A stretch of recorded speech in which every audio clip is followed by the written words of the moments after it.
This is former TNA World Champion Raven, and you're listening to TNA Cross the Line podcast. Quote the Raven, nevermore. And don't cross the line. Or do cross the line. I'm not really sure if you're supposed to, you're not supposed to. I don't know. Whatever. You get it. TNA Wrestling. Cross the line.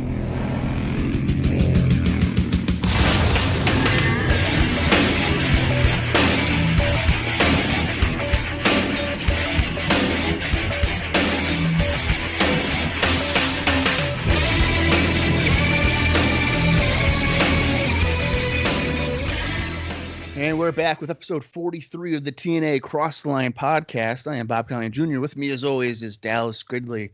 And Dallas, this is the episode we've been waiting for 3 months. The showdown between NWA World Champion Jeff Jarrett and the number one contender, Raven. Where is your excitement level for this one? Holy shit, Bob. We finally made it, dude. I've been thinking about recording this episode with you since I woke up this morning at 7:30. I'm like, holy shit. Tonight, me and Bob are going to watch the match that I have definitely seen before, but that we have been waiting for on this podcast and that we're really fucking excited for, man. I mean, the build for this match has been fantastic. So I'd say I don't think I've been more excited about an episode than I am right now. And full disclosure to all of our listeners, me and Bob are recording much, much later than we normally do.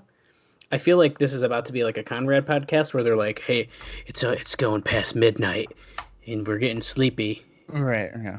So this is definitely later than me and Bob normally record. But dude, my excitement, I'm ready to go. My girlfriend made me a cup of coffee. I'm ready.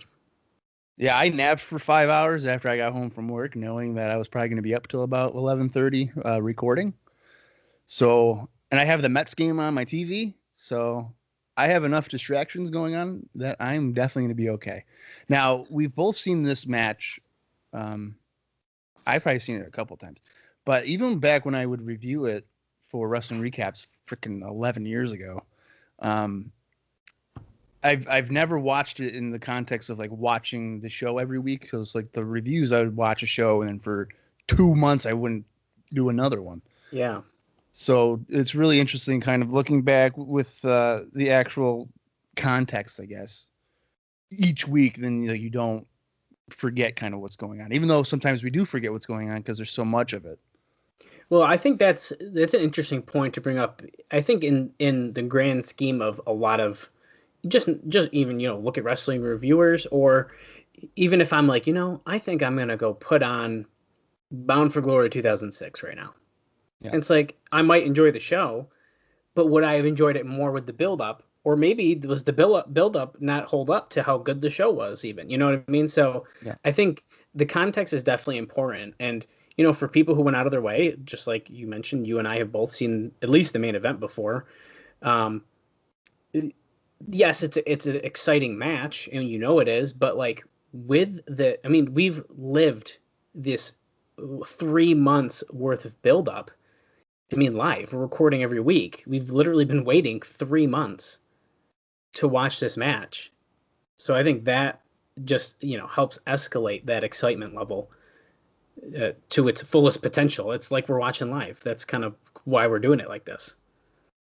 Yeah, and I think, if you watch the shows, I think it's very clear that the crowd is heavily invested in the Raven Jarrett feud, and they're kind of, I don't want to say craving it, but they're definitely rooting for a Raven victory. Because it seems as if maybe Jeff Jarrett is a little, in his babyface role, he feels kind of stale. And I feel like to a degree overexposed. Yeah. And I think they definitely, now in the beginning, it was really, really bad. I think we've calmed it down a little, but now as we've built this feud, we've kind of done it more. Like Jarrett's in like 4 segments on the show and like stuff like that. Mm-hmm. So I definitely think that's like part of it. The fans definitely are looking forward to this match and definitely want Raven to win. And I have a pretty interesting note once we get to it about you. I don't think you're gonna believe how excited fans are for it. Like, it's a pretty interesting note. So I'm pretty excited once we get to that. But we can touch briefly on last week. I'll touch on it a little bit during the notes as well. I mean, overall, we thought it was a pretty decent show. And you were tilting. You were almost thinking, I don't know. And then right at the end, you were like, no, it was a good show. For once, I think I convinced you. Yeah, you did. Well, and I think I was leaning originally towards like a thumbs in the middle or thumbs down, because really when you look at the card, wrestling wise, it doesn't appear to be like the strongest. But when you look at it from a segment perspective, it's actually not bad. And then like the number one contenders match with Triple X and American Most Wanted, like that was solid. And so was, I mean, Red and Lynn was probably a little disappointing, all things considered, but still a decent little match. So yeah. And I agree with that. And on a note with that, it's just, I think that was one of the cases where we got ourselves really hyped and then it just didn't hold up to our own hype. And that's just kind of what it is. Was it a fine match? Yeah. And then, I mean, Trinity and Kash we finally got too, which was cool. Mm-hmm. Yeah. Which is weird because that was just like thrown out there. I feel like it wasn't even promoted. No, it wasn't. And I think that was a very big missed opportunity. I think they underestimated that little feud. I was just going to say, I feel as if they maybe don't realize, because I feel like it's weird for me to say it because like I always say this, like I'm not normally a big fan of women's wrestling. Like obviously there's later on an Impact when we eventually get there in 4 years, Gail Kim and Awesome Kong and stuff like that. But like Trinity has really connected to me. Like I don't know why I find, like I don't know what it is about her that is so fun, I guess, or like interesting. I mean, if you compare her to like Desire, it's very clear as to why Trinity would be more entertaining. But I think they're just not aware, or maybe not even care, that maybe Trinity is one of their more entertaining characters on their programming. Yeah, I agree with that completely. And I do. I think it's a missed opportunity that they overlooked how much the fans were behind Trinity. And I hate to say it, but I kind of think it's what you just said of like, I don't know if they care. And I think that sucks. I think what it's like, they're wearing their like rose-colored glasses of like, oh yes, Jarrett and Raven. And we're going to bring in ECW guys every week. And like, that's what they're like riding high on. It's because, okay, so what I've noticed, I don't want to go too much on a tangent here, but whatever. You have your coffee, you'll be awake. So. Oh, yeah. And I have my Coke Zero. So, and even though I think it's caffeine free, so it doesn't really. Oh, actually, no, there's caffeine in there. Just sugar free. Anyway, with Russo, like he tends to kind of repeat storylines a lot. And you look at it here in 2003, and he's bringing in all these ECW guys. Well, they do like the same thing 7 years later. I mean, with EV 2.0 or whatever. Well, yeah, they do. Yeah, I mean, it's almost. I don't even know what to say because I mean, it is. It's literally the same thing. Yeah. I think one of the biggest differences is I feel like in 2003 it's probably a lot more exciting. See, I don't know if I agree with that. I think in 2010 it might be more exciting because a lot of those guys, like Sabu, I got Raven Dream or whatever, like they've been further detached from their previous roles. So that's right true. Now you look at like Saturn, Incredible. I'm always, I say it almost every episode, but these guys were on like Sunday Night Heat. Yeah, no, Jax. You're right. You know what I mean? I guess the way I'm looking at it is that we're closer to when ECW was. And now, mind you, in 2003, I am, I don't even know. I was in 4th grade, I think. No, I don't know what grade I was in 2003. I was fucking young. And so I can't relate to any excitement. I didn't know ECW was a thing till much more into my fandom. because as a child, it's just obviously wasn't on my radar. But so I just as like an older fan realizing like, oh, okay, I feel like we're closer to ECW, so that's why I could see it being more exciting. But I agree with what you just said. They're more detached in 2010. And I'll be honest with you, and maybe it's just because once again the biased Raven fan is coming out. When Raven comes back in 2010, my ass is marking out on the couch like, holy shit, Raven's back in TNA again. This is fucking awesome. So, and he's gonna fight Tommy Dreamer at Hardcore Justice 2010. Holy fucking shit! And then the match was really fucking awesome. At least I was watching it with how excited I was. Yeah.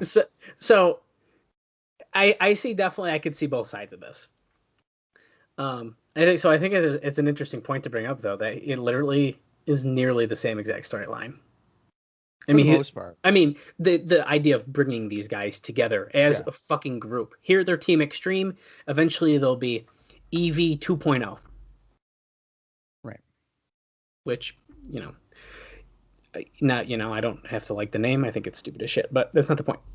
Yeah, I in 2003, I mean, I had been aware of ECW, obviously. 2003, I would have been going, I think, into high school. But so around in April, I would have been in 8th grade. I think. Yeah, pretty sure. And obviously I had been aware of, like, I used to watch ECW on TNA on Fridays if I wasn't doing something. But I remember a lot of times I'd be like, it's Friday at 8:00. It's the summer or something. Like, I'm not going to watch ECW on TNA. I'm going to go outside. Yeah. And, for sure. But like, I don't know, even like really when, 2010 or whatever, and certainly 2003, and when they return it, I think the most I've ever been excited for ECW since the demise was 2006, when I thought, oh my God, Paul Heyman's going to get an hour on time. And then the first fucking thing I see is the zombie. And I'm like, oh my God, fuck my life. I'm not wasting my time with this. But in 2003, like, I don't think I really, I don't know if I cared, because like Sandman's not a great worker by any stretch of the imagination. And it just kind of, like, the novelty of it all kind of wears off. Because like, how many hardcore matches have we seen between the Team Extreme and New Church? Like, it's been every week, and it's the same thing. And this week you got to bleed first. Well, I hate to say it, but yeah, I mean, I've lost count, and that's bad because it realistically, is it only maybe 3 or 4 times? Yeah, probably, but like that seems like so much. I don't remember. Yeah. And yeah, it's the same, like you just said, it's the same. They fucking add a name to it, and it's like, it's the ultimate sin. And then it's the Armed Asylum. And with it, now they had the Harris Brothers too. But, and then there was the, there's another one too, even. And it's just like, oh my God. And then, Sadistic Madness. There it is. And, here I am during my work day, catching up on my wrestling from the week. I decided to let me throw on Hardcore Justice from this year. It just aired the week that we're recording this. And it's like the same shit. It's like, oh, we're having a hardcore war. And it's just them hitting each other with fucking, which is like fine and all. And I wasn't literally I was working while I was watching it. But it's just like, holy shit, I can't escape this. Yeah. But, what I will say about that is, and I guarantee we're going to see a hardcore match during the show, so I could probably save this thought. But I think back, watching this on a pay-per-view would get really fucking annoying. Like, holy shit, another hardcore match. But I think of myself as a fan, right? If you're trying to draw people to the fairgrounds, and not even draw them to it, right? So I just think of all the times in the Pastime Athletic Club, down in Binghamton, at 2CW shows, and there are these hardcore matches, man. They're fucking going through the crowd seats are all over the place. They're wrestling on the concession tables, basketball hoops and shit. And it's just like, dude, this is fucking awesome. But like, if I watch it on a DVD, is it going to be that much? Is that going to be awesome? No. That's a good point, because when you watch it on DVD, like, number one, you usually can't see half the, like with 2CW. I mean, like, you can't camera quality is not that great. So like, they don't know, like, you don't know what's going on. But when you're there live, you're like, holy crap, like, this guy just did a pile driver off the bleachers. Yeah, and so it kind of took me back a little, and I was like, you know what? I think to a degree, I mean, this company is under a year old. I think we almost need to think also those live fans, they're probably eating that shit up. Oh, for sure. And I don't blame them. But like looking back on it as like I want to see like more. It doesn't work. Yeah, But I think you're making a good point because I think with TNA you have to really think of it as like a TV product. So like a live crowd, like that's gonna work, but for a paying audience on pay-per-view, it's tough. Is it gonna connect as much? Like I don't think it would. Yeah, so it was interesting. I had this thought earlier, and I was like, it makes sense. And like I said, we're still in our infancy. I mean, we haven't even hit 1 year old yet. And mind you, I sort of feel like we've already been watching for a fully. I mean, there's been enough changes that it feels like we've grown, and it's only going to go up. Oh yeah.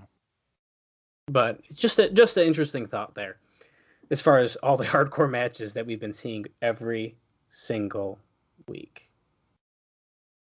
Yeah, I mean, I feel like every week there's at least some kind of stipulation match. Which by the way, which is fine. But I was just gonna say, I don't hate it that won a show. Like we could talk for another hour about this, and maybe one day we'll get into it more. But if I'm thinking of like if I have a full card, right? We'll just say 8 matches. I think I want one of them at least to be a hardcore match of some kind. Yeah, I think that's fine. You know what I mean? Like if I had an idea, you need to be able to break it up. Exactly. You want to have like a stipulation, a tag match or something, and 6-mans and whatever. Yeah, mix it up. You don't want every match to be here's 8 singles matches. No, because that's how it gets repetitive. Yeah. So yeah, for sure.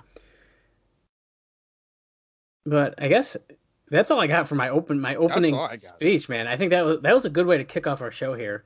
Yeah. So I hope everyone's holding on tight because we got a lot of news to get through. I don't think it's going to be painful. I think it's going to be a lot of fun. I mean, this show to me, this feels like our anniversary show, Bob. This feels like show 50. This is a big show. So I hope people are ready for our banter back and forth for this one because I think we're going to be recapping a lot of stuff that we've been seeing during the show, and I feel like we're almost tying up some bows on this show. And I think from here to show 50, our anniversary show, a lot of shit's going to go down and a lot of shit's going to change, and I'm really looking forward to it. Yeah, I am as well. But I guess let's get right into it. I'm going to read this notebook just because the order that it's in. Usually I do the poll response first. I'm just going to read this first note first because I'm really excited to read it. It's a pretty interesting one. So as we talked about last week, there was a SmackDown show in Nashville on the 22nd. Now, we did read the card. It wasn't too exciting. We noticed some SmackDown signs, spoilers in the crowd. Well, TNA employees were... There was also a SmackDown sucked sign. Yes, yeah. Like that blue. Yeah. Well, so TNA employees were actually at the show passing out free tickets for both the April 23rd show and the April 30th show that we're about to be watching. Oh. Now... Free tickets? Yeah, I thought we were trying to get rid of that. I know. So Dave goes on to say here that you'd think they'd have confidence they could sell some tickets for April 30th, which, yeah. Athena was there giving away tickets and telling fans that they could see D'Lo Brown and Raven at the fairgrounds. To nobody's surprise, that show was sign confiscation night, as many TNA regulars brought signs to SmackDown plugging the promotion, including the requisite 6 more days until Raven versus Jarrett versus Raven that were confiscated. Which I think is insane. So most likely in reaction on the April 23rd show, someone at ringside had a sign that read SmackDown spoilers, and each time the camera was on him, he had a sign giving the results of a match on the show the next night. Under the circumstances, it was hilarious. That's awesome. I wonder if it was confiscated, if any of those signs actually made air. I don't know. That'd be really great to go back. I thought they would be like 6 days or whatever. Well, and SmackDown at this time is taped, correct? So they have time if they got a crowd shot, they could just cut it if they wanted. Cut it out, yeah. So chances are probably not, but I think that is awesome. That's pretty cool. I think that just shows you how much Raven Jarrett is over in at least Nashville for certain. Exactly. And that's why I really like that note. And I said, screw it, we're starting with it. Because I think that is just so cool. That the fans, awesome. they're diehard fans going to SmackDown. 6 more days. They're counting down on a WWE show for the TNA main event. I mean, that's nuts. That's pretty cool. So the April 23rd show drew about 1,100 fans, which we knew last week. Estimates were about 2/3 freebies based on the early lines. This isn't really applicable, but the old promotional war days, that would be about 4,000 paid for WWE and about 400 paid for TNA. So I think he's just kind of making like a rough estimate of kind of in the town, which is pretty interesting. But once again, I mean, can you really consider TNA competition at this point? We're not even a year in yet. I don't know. No, you can't. I think it's a little too tough, but if I was WWE, I would never acknowledge it. Yeah. I wouldn't acknowledge them until they eventually get into prime time. Yeah, I don't think there's a reason to be honest. No. So we got the reader poll up here next. What do you think the readers thought? We gave it a thumbs up in the end of the day. So do they give it a thumbs up, a thumbs down, or a thumbs in the middle? I think they're going to go thumbs up. It was pretty close, but they gave it a thumbs in the middle. So 30.8% gave it a thumbs up, 23.1% gave it a thumbs down, and 46.2% gave it a thumbs in the middle. Now, he does go down to say, the terrible response and volume seems to indicate a lot of people have skipped the show to wait for the more hype show the following week. And what I will say is that there is less than 30 votes total. So it's pretty fucking bad. Yeah, it's pretty bad. Wow. This might be one of the lowest numbers so far. Well, that doesn't surprise me because when you promote it as April 30th is the big show, yep. If you're if you're at I'm going to say an American, but really anywhere because it's obviously broadcasted worldwide. But let's say you can't afford to give out $40 a month for all 4 shows in a month or whatever. Why would you tune in for the 23rd? You're probably thinking, well, there's really nothing that's must see, and the big match they've been promoting I know is next week. Yeah, for sure. So I'm just gonna hold off. That's why last week I was anticipating it being heavily filler, which they could have done. I mean, yeah, but it wasn't. It ended up being decent. But that sucks though for them, who ended up doing a decent show, but a lot of people didn't end up tuning in because they're waiting for this next show. Right. So as far as the best match goes, what do you think the readers voted for that? I feel like they're going to say Red and Lynn, but I would hope they would say Triple X against America's Most Wanted. Well, so those were the top 2. They did end up picking Lynn and Red. I know it. And then the Triple X versus America's Most Wanted was second. Now, what do you think was the worst match voted by the fans or readers? I'm going to say they went with Credible and Slash. No, it's not even on there. They actually ended up going with the 6-man hardcore match, which ended up that was the Ultimate Sin match, wasn't it? I think it was. It was New Jack Sandman and Perry Saturn versus the New Church. Well, with Mike Awesome, even though he seemingly is kind of part of it. Yeah, so they voted that. I don't know. Was that Ultimate Sin? So it's not listed that on the card that we're looking at, but I'm almost positive it's the Ultimate Sin match. Either way, it was a hardcore match, guys. We know that. Yeah. I'm pretty sure it was the Ultimate Sin. However. Whatever they want to name it that week. It was just hard. It was just exactly. Now, shockingly, though, in the second place for the worst match was Kid Kash and Trinity. Now, we can't take too much, don't overthink this. 8 people said it was the worst match. Right. That's not a fucking lot of people. No. Because you got 2 here that said it was pretty good. Yeah, it was not bad. Yeah. Well, so moving on here, kind of touching base on a bunch of stuff that happened last week. So Dave says that the show had some good wrestling, but the booking was way out there. It was pretty clear Russo gained more power, although after the show, there continued to be the frustration from Russo's side that Jarrett was editing too much of the show. Jarrett himself didn't like the show and even expressed the feeling that they had hurt the Jarrett-Raven match, which Dave does disagree with, and he doesn't think that it significantly helped or hurt, which I totally agree with, by the way. And this is Jeff Jarrett complaining? I'm assuming Well, see, it's tough. He doesn't say, so I don't know if I want to make an assumption. Yeah, I feel like usually that when he It's says gotta be Jarrett, Jerry. I think he says Jerry. Yeah, I think usually Okay. it's Jerry. Okay. Yeah, so I disagree with that. I agree with what Dave said I don't think it hurt or helped last week at all. Like it just kind of was there. Now Russo's side was upset because they wanted to hang Jarrett upside down from the ropes and beat on him, but he wouldn't go for that.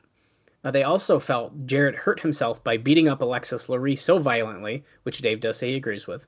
Jarrett also made the call against Lurie, actually pretty physical, beating up Sarah Lee, the 80-ish-year-old ticket woman, ticket taker who wrestled in the 50s. And that was before Jarrett made the save.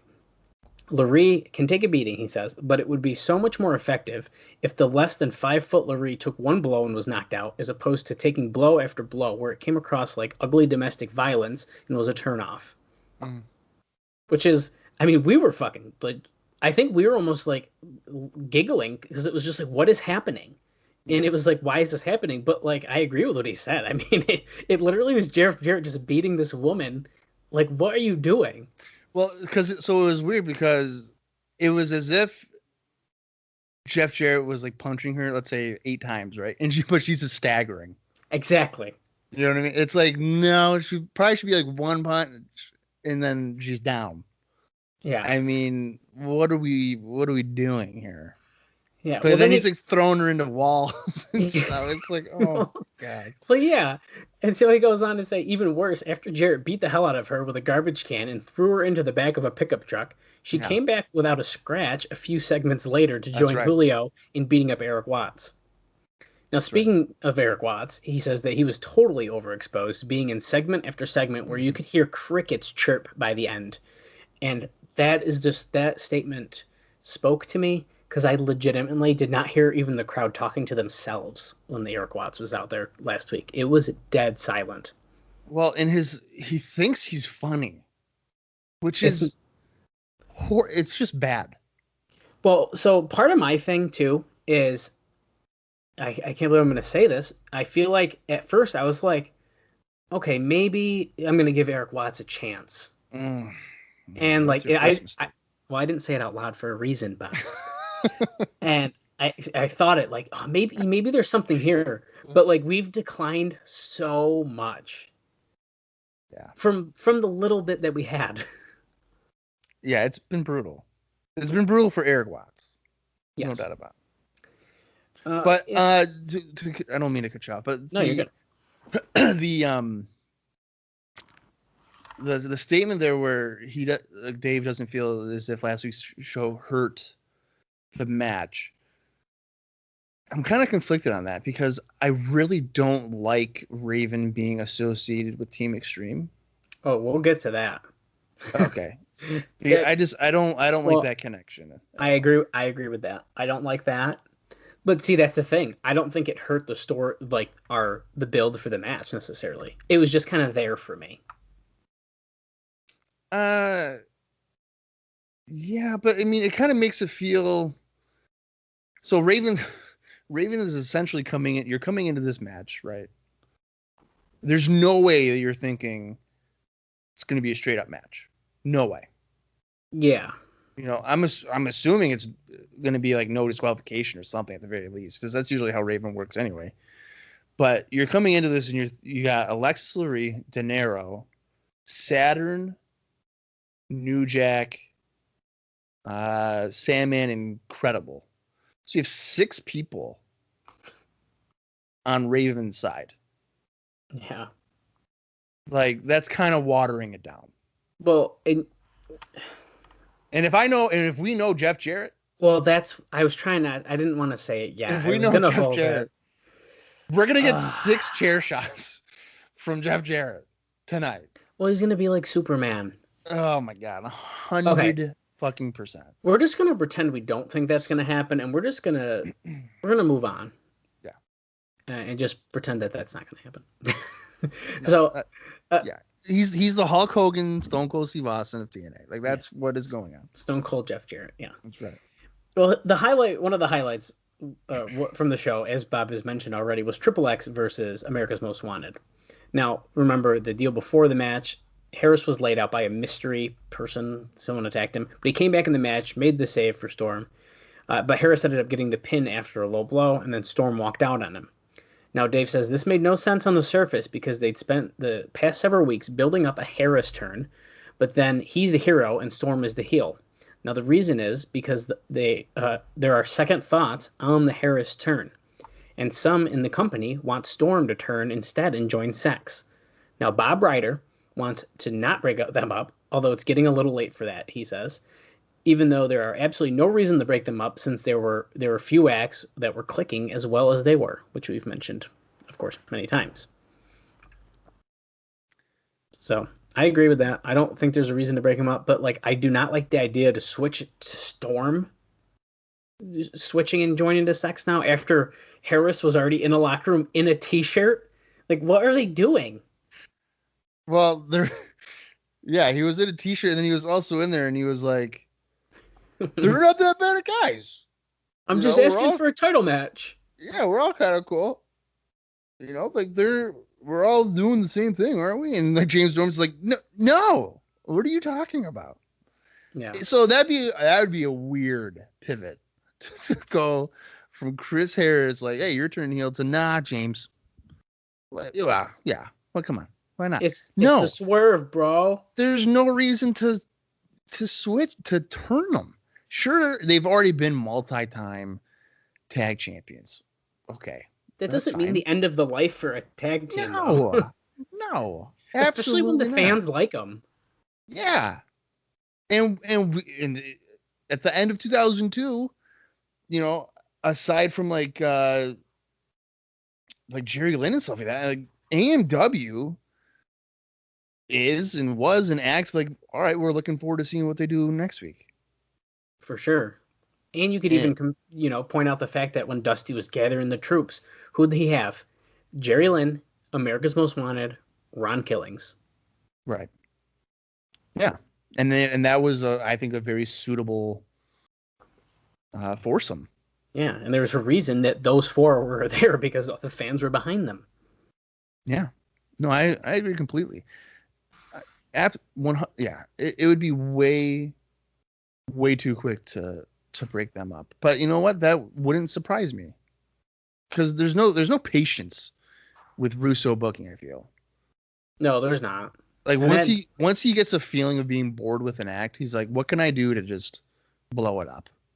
All right, let's break him up. And then you know what? You break him up, and then what do you do? Put them back together. Probably 3 weeks later, be like, oh, hey, ignore what just happened. Like, we're friends again. Yeah, forget about what you just saw. It didn't happen. Don't worry about it. We're friends again. We made up. It's incredible how many times that literally happens. Yeah. Oh, you fucking stabbed me in the parking lot last week? But it's fine. We have a tag team title match tonight.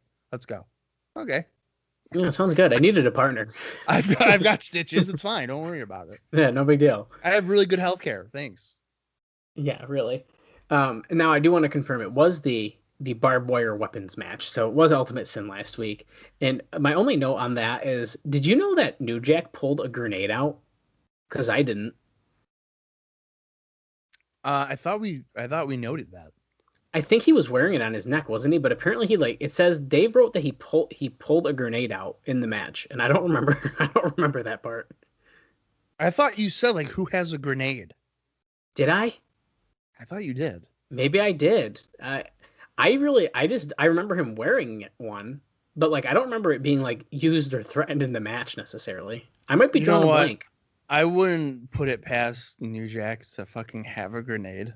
Well, that's why I wanted to mention and like I think it's hilarious. The freaking pin out and be like, "Oh, I'm gonna blow you up, dude." Well, yeah, and remember he used the sickle on Slash's head. We stapled it, and then he got a dollar bill stapled to his head. I mean, he was doing some weird shit last week. So the grenade thing, I just thought was funny to bring up because I just like, what? Why do you have a grenade? Yeah, that's last week's episode was like close to deathmatch wrestling. Oh yeah, that match got pretty close for sure. Yeah. Moving on to Kid Kash. So Dave mentions here that he was super heel last week, and people were begging someone to save Trinity during the match. So 3 heels come out. The match had super heat as Kash turned heel, acting like a jerk in his pre-match promo, and then beat Trinity so violently that even people who routinely watch men beating women up were reacting. Yeah. That line is so ridiculous. Trinity ended up with a bruised jaw, and Kash ended up with an ear problem, making it difficult to hear in one of his ears. Apparently, they really took it to each other in that match. You know, I wonder if Trinity was just like, dude, just make it look legit. Well, the thing is, if they were actually together at this time, I could definitely see that that's like a thing. I feel like that. I'm pretty sure they were dating. I mean, it seems that I don't see why else they would have paired him up, to be honest with you. Yeah. We know Amazing Red won the number one contenders match over Jerry Lynn due to interference from Ron Killings. Of course, we kind of saw the tease last week, but Killings is apparently going to be forming a group with Conan, so that Dave says so they can talk about racism. He says that all 6 matches on the show, or there were 6 matches on the show, and all of them ended in outside interference. He says that alone speaks volumes. And I didn't notice that, but that's pretty. Is that true? That's pretty nuts. Well, so you look at yeah. Well, the first ended in a DQ, the tag match. Mm-hmm. Well, I don't remember necessarily off the top of my head who interfered, but that makes sense. Triple X and America's Most Wanted. I don't know either. I guess. I mean, regardless, if it happened, it's like, really? Yeah, I mean, outside interference on every match, that's ridiculous. I mean, I'm not even a fan of it nearly as much, or I'm not really a fan of it under a lot of circumstances because, you know, they want to present wrestling as being real or whatever. And they're always like, you know, so let's say last week, Gilberti and Sanders were to have pinned Styles and D'Lo, right? So let's say like Sanders pinned AJ Styles, right? So people would be like, oh, well, AJ Styles is buried now or something. And it's like, yeah, no, that's not how it really should work. Because you look at something like UFC, right? And you have this megastar guy, and let's say he loses to like the 15th ranked fighter, or like Conor McGregor, right? If he were to lose to a newbie, Conor McGregor is not going to be like ruined. Like same thing with like Mike Tyson when he lost to Buster Douglas. Like no, Mike Tyson was still a major draw. Yeah. You know, in wrestling, you got to be able to believe in your abilities. So if AJ Styles, and I mean AJ Styles lost to Glenn Gilberti a couple weeks ago. Yeah. And I would say it helped Gilberti. Does it hurt Styles? No, because the way that you did the finish with the chair in a street fight, it protected him. Now, if Sanders were to come out and hit him with the chair, it helps no one.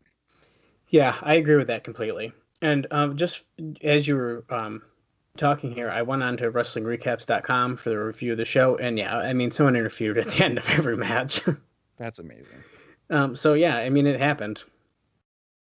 Yes. I can't believe we didn't make that connection. We were doing pretty good like a couple weeks ago. Like, oh, everyone's bleeding. So I can't believe we didn't notice that someone interfered at the end of every match. That's pretty. We must have been just lost in the action.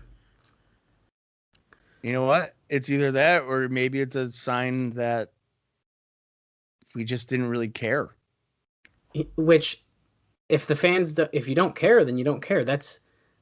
I think if it was stuff that we were invested in and like we were attached to, like okay, we probably care, but maybe we just didn't care.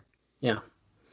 And he goes on to say in the same little section here, not to mention at the end of the night, Raven was now in 3 groups, which is kind of what I was teasing earlier. Right. Of he's in Sex, he's got Raven's Flocker, as they call them, the Apostles, with Julio and Alexis, and Team Extreme, which turned heel on Jarrett at the end of the show, even though Sandman's sole purpose in coming in was supposedly to get back at Raven.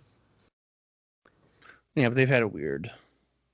Yeah, but that's a weird friendship. I mean, they were briefly aligned in ECW after fucking Raven abducted his child and brainwashed him in 96. Like when he came back in 99 and early 2000, they were loosely associated through Dreamer. But yeah, I mean, continuation is very hard, apparently, to make sense of in wrestling. Yeah. I mean, it definitely can be, for sure. And I remember, now thinking about it, I remember with Trinity and Kid Kash, because like the Harris brothers, right? They came out and H-bombed Cash. Well, yeah. And then put Trinity on top, right? Yes, I believe so. I think that's what happened there. Yep, they hit the H-bomb. Sanders put Trinity over Cash, and she got the win. Yes, that's right. Yes. Yeah, I would have rather have had just Trinity win that. I mean, so. if Trinity would have won that cleanly, the crowd would have gone nuts. And then Cash can just cut a promo after or something. And get more heat. Yeah. It's not rocket science. It's not hard to get people over but then also be able to maintain people through a loss. The thing is that I feel like, and this happens all over the place all the time, is I think that there's like too much like worry of like, we got to protect them. We got to protect these people. 100%. And that goes for every promotion. Yeah. I mean, that's the thing that gets people like sick of wrestlers, I feel like. Mm-hmm. Like, do you think, this is like an over exaggeration, I would say, but John Cena, I think is a decent example to bring up. Now, I just got really fucking sick of him winning all the time. When I was younger, it was just, I was sick of it. Sure.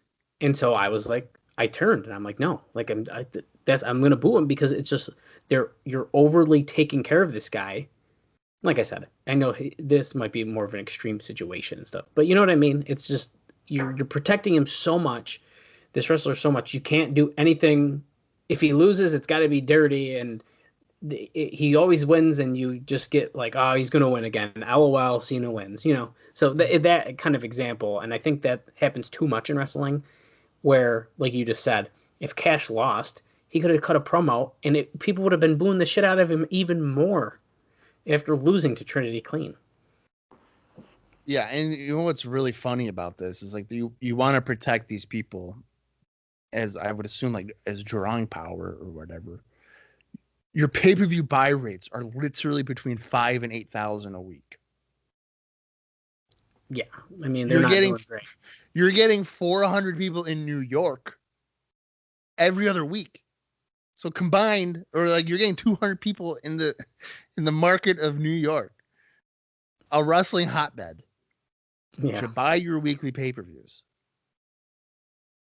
You're not protecting anybody because there's really nobody drawing anything. I mean, aside from Raven, I guess, probably Raven, but everybody else is like, what? I have no investment towards these people, so why are we protecting them? It makes no sense. Yeah, it's some silly shit.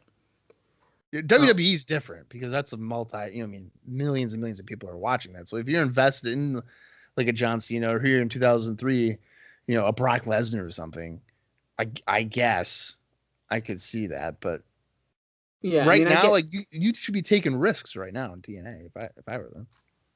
Well, we love taking risks, and unfortunately, some people don't like that, and that kind of leads us to our next note here. That there seems to be some unhappiness internally, as noted last week regarding AJ Styles, which we did talk about, with wrestlers going on radio shows and not being politically savvy. Besides Styles complaining about the topless woman, who was Lollipop, by the way. I don't know why she's not named, but regardless, there was also heat on Ron Killings for saying he didn't like how he was used and was interested in going back to WWE.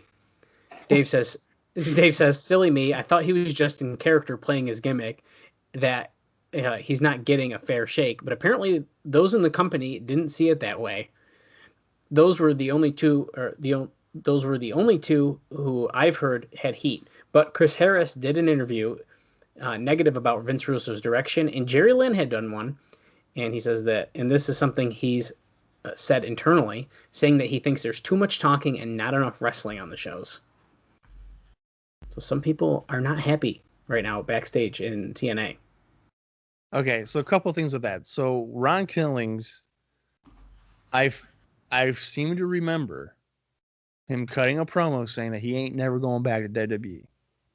Yeah, that happened. now he's like, maybe I would want to go back. I'm thinking about it. I'm thinking about it. All right.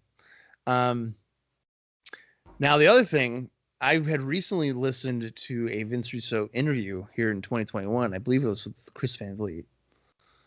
And I think the topic of like talking compared to wrestling came up, or so, like segments or whatever. And Russo made kind of a good point. He was like, bro, let me restart that. Bro, I'm trying to help out the boys, bro, because their segments are not going to hurt you compared to wrestling, bro. Why would these guys want to wrestle 12-minute matches, bro, when they can have an entertaining 8-minute talking, bro? I'm saving their careers, bro. I mean, that's an interesting thought, but come on. Well, it's kind of a good point. Well, I know, but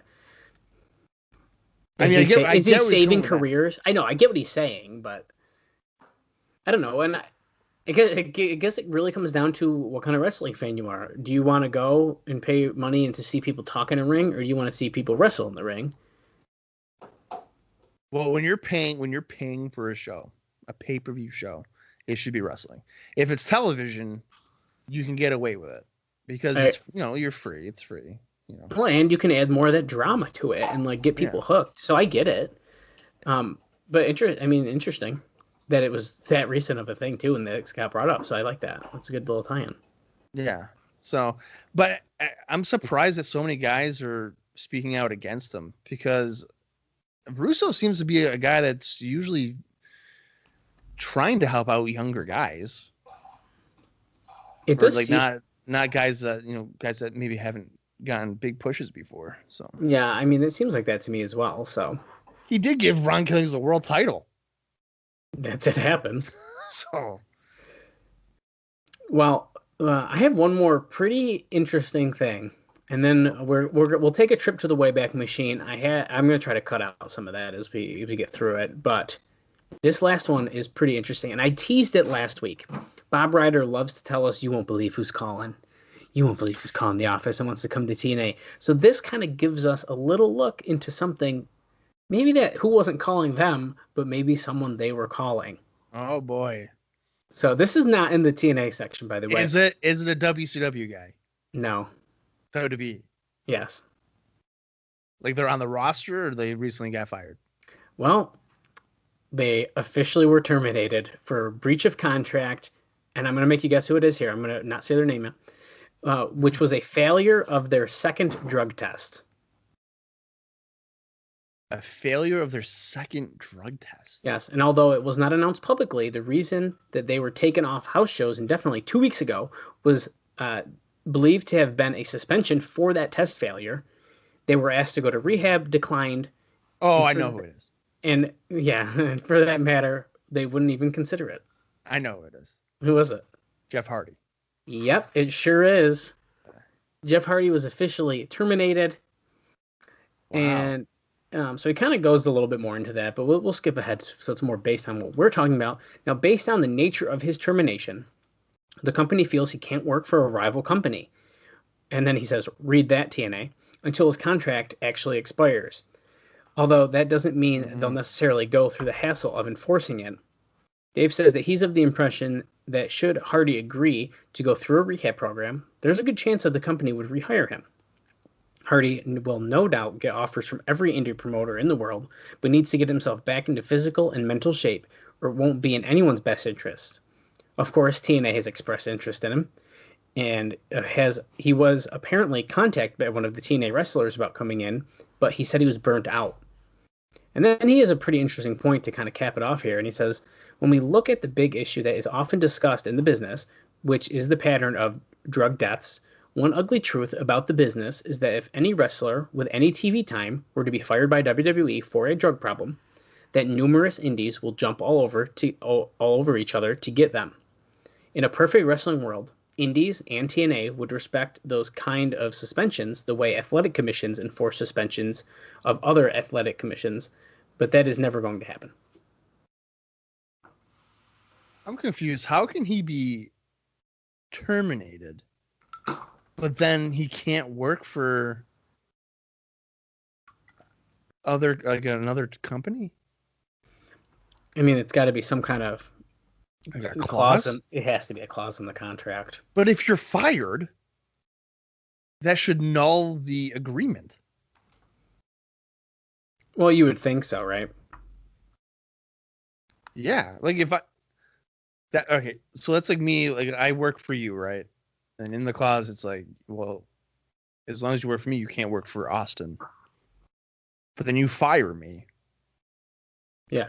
I should be able to go work for Austin. How can there be a thing? Well, no, you still can't work for him. Yeah. Unless I get the 90-day, maybe like a 90-day no compete.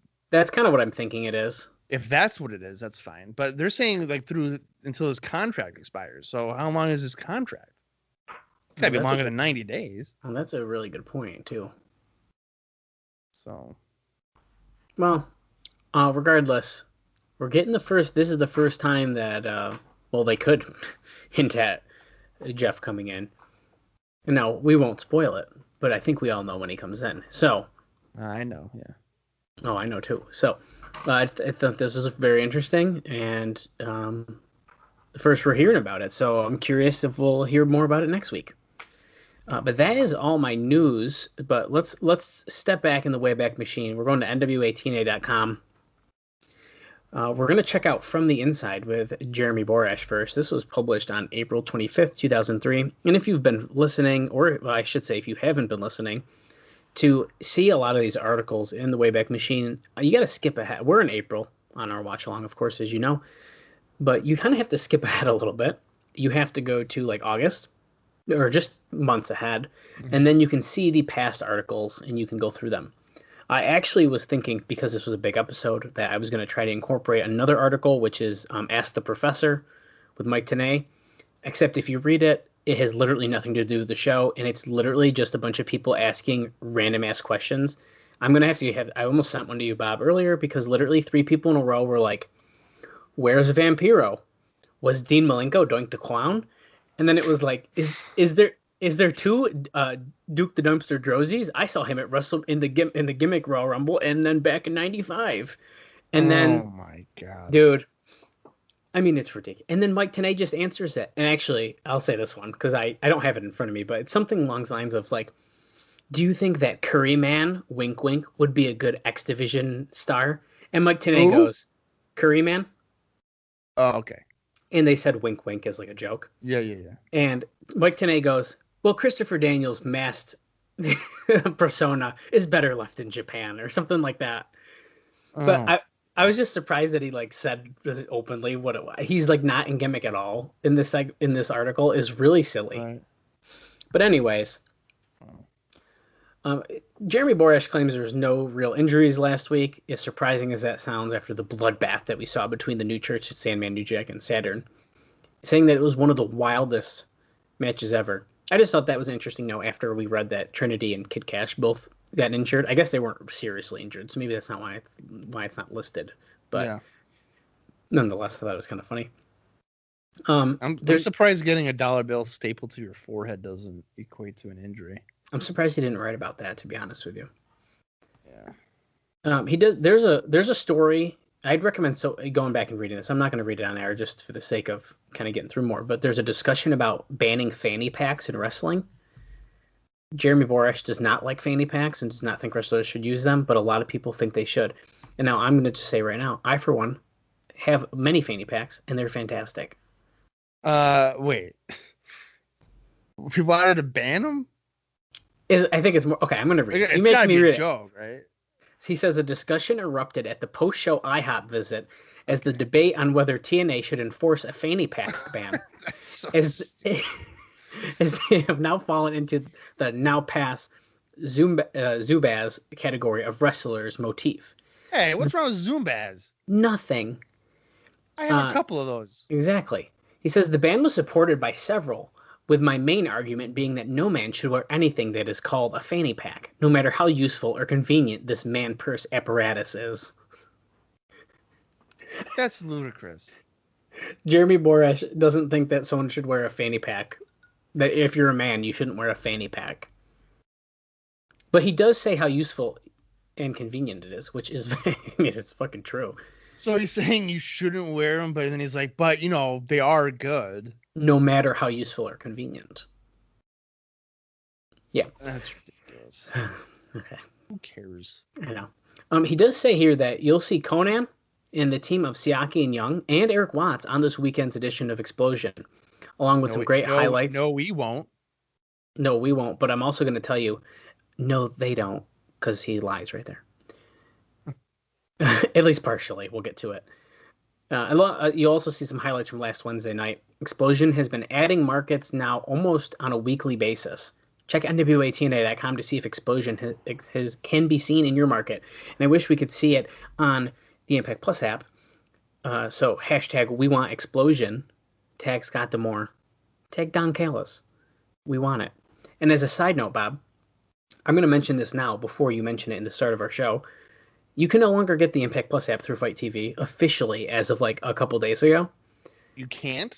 No, they sent out something that says it's no longer through Fight TV. So we cannot say watch along with Fight TV, so you have to watch along on the Impact Plus app.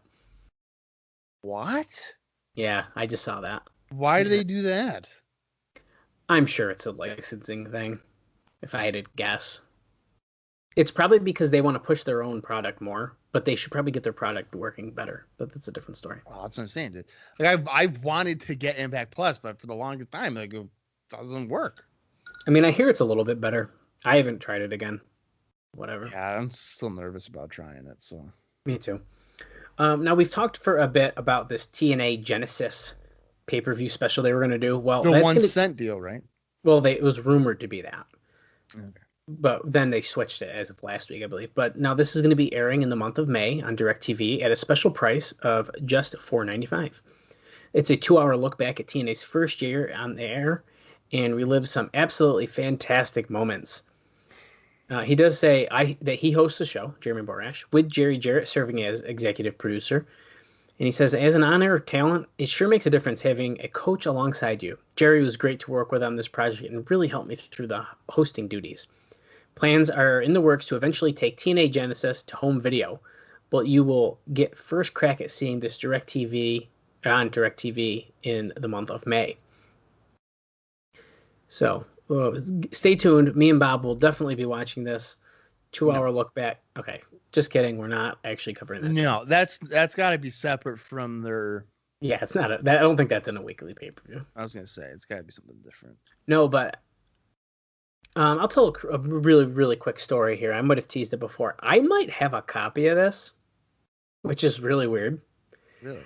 So I have, I have it. I have a VHS tape, and it is signed by Jeff Jarrett. I got it from what was a local wrestling / video game store. It was called Gizmos. It was really awesome.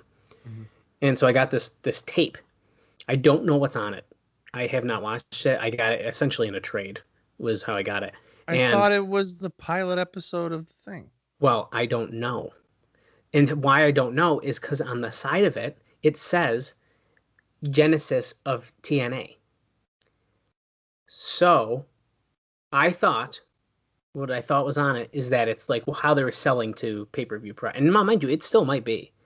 But as we've talked about this pay-per-view Genesis special, I'm starting to think more and more that might be what it is. Dude, if you got a VHS copy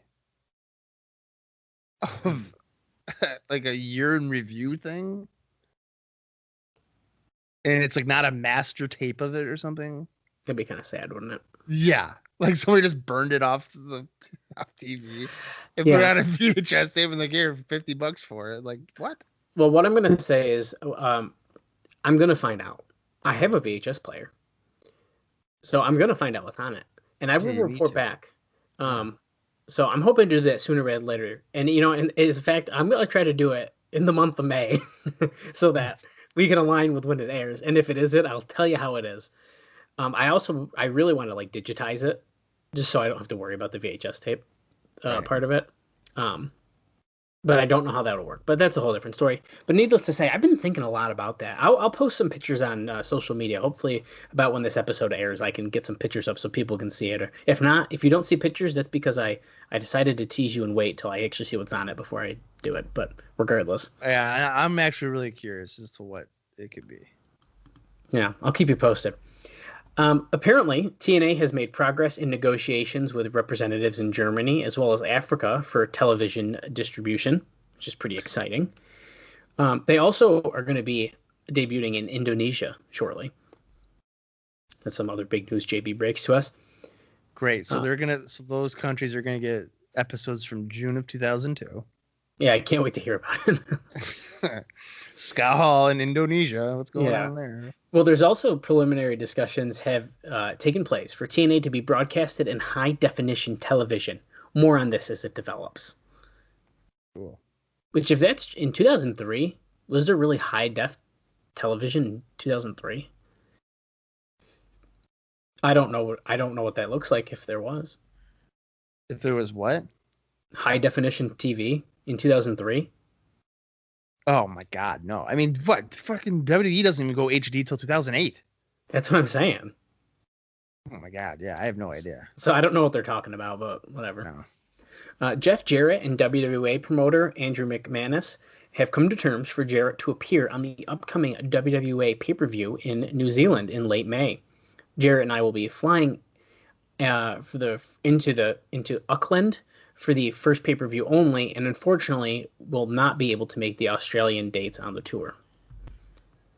So, and now, mind you, I feel like we keep seeing WWA now news, but me and Bob have covered, I think, 3 of their pay-per-views. So those are in the archives on some bonus episodes because they kind of align with our timeline. Take a listen. Don't watch them. I would not recommend watching those shows unless you really hate yourself. There's a couple gems, which we discussed. If it has Crowbar and Sabu in it, or Devon Storm, those you can probably watch and be satisfied. But besides that, I wouldn't recommend those shows. No. Absolutely. Oh, and one of the first meetings of AJ Styles and Jerry Lynn takes place that we did cover as well. That's true. So there's a couple like hidden gems, but we cover those on some bonus episodes. So there's more questions being raised about TNA getting a national cable television deal. While the opportunity is there for us now, we first and foremost are a business, and it needs to make sense from a business standpoint before anything else is considered, or even considered. Some say getting a national television deal is what ultimately put ECW out of business. I will state once again that any national television deal would not change our initial business plan. In a perfect world, I'd love to go head-to-head with Raw. Who said that? Jeremy Borash. Oh my fucking God, dude. Could you imagine? In 2003. Oh my God. Because Raw is doing at least still doing 4s, I think, or high 3s. Could you? Oh my God. That'd be so great. If they went head to head in 2003 and Raw was like, hey, we just had 6 million viewers. And then it'd be like, TNA, how many did you get? And they'd be like, we have 12. It'd be like, what? We have 12. Yeah, no, we have 12 viewers. Oh, wow, cool. It's going great. Yeah. And this week we have Raven and Jarrett. Guess how many viewers we had? How many? 30. Over double. They wouldn't even tell you 30. They'd be like, we doubled our viewership. And then Meltzer would be like, don't get too excited because it was 30. It was only 30, yeah. Apparently. That's ridiculous. That's yeah, I know. I knew that'd get a laugh out of you.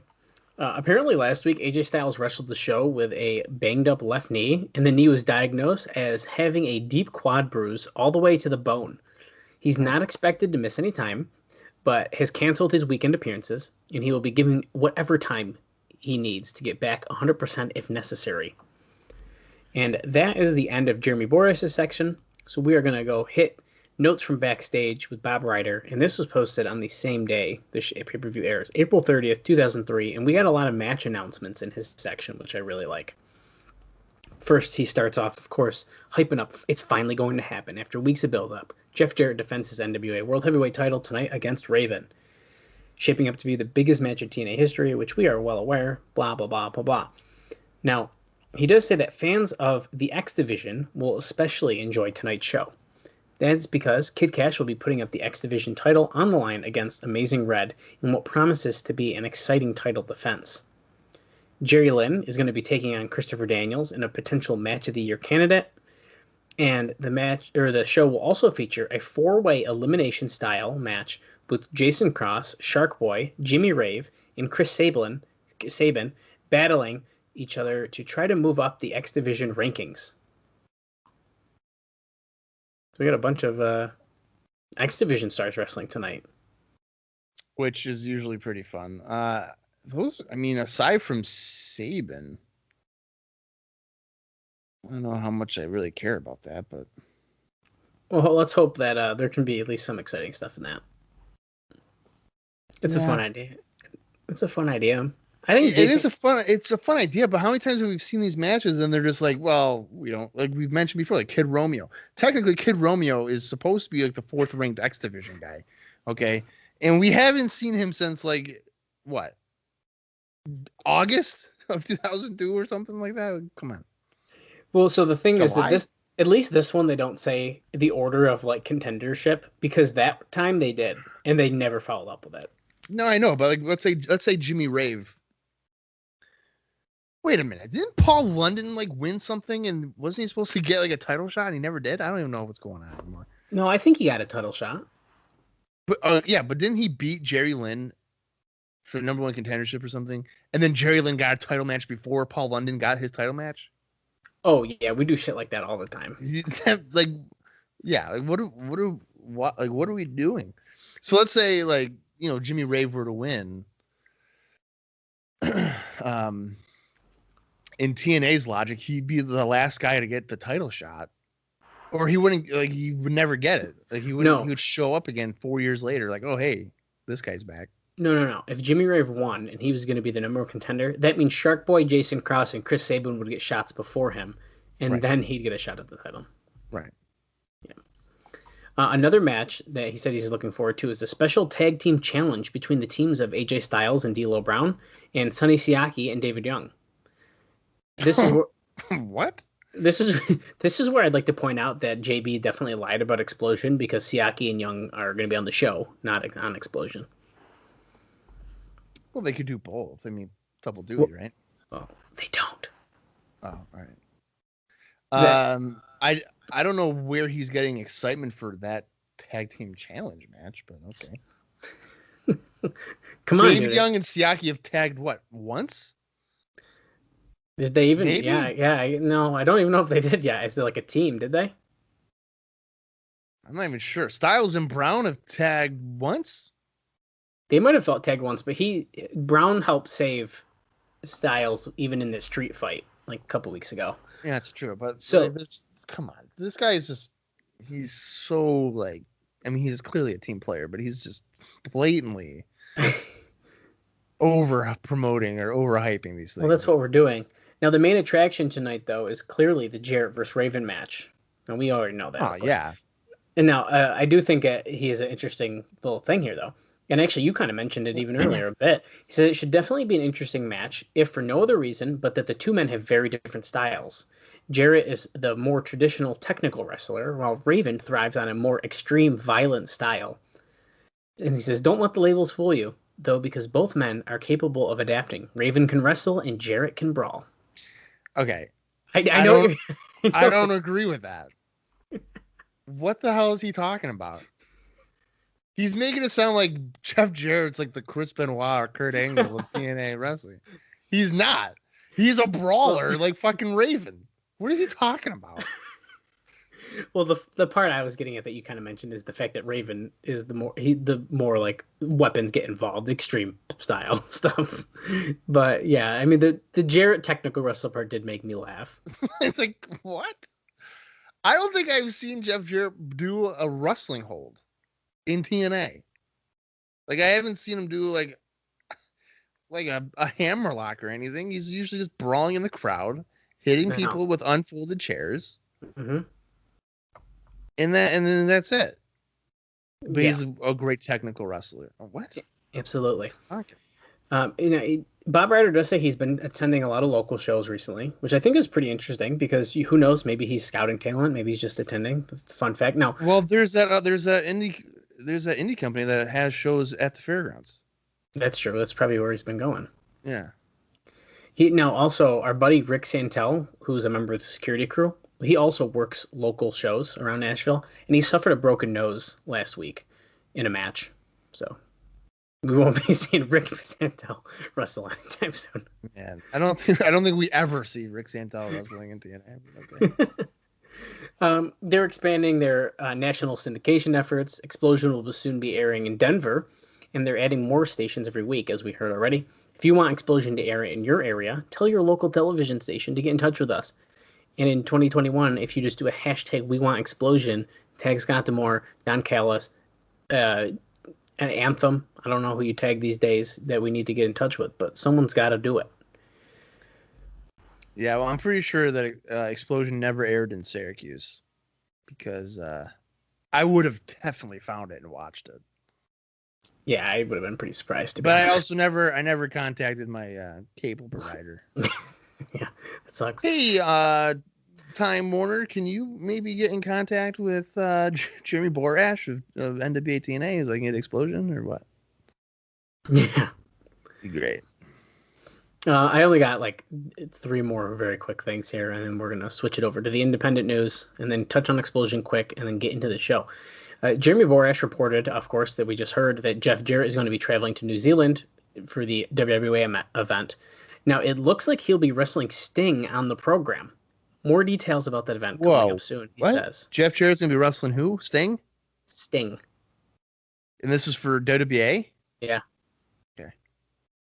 I just think that's an interesting tidbit. Keep it in mind. Hold on to that. I don't know why you'd want to do that. I have no idea anything about Sting coming to TNA.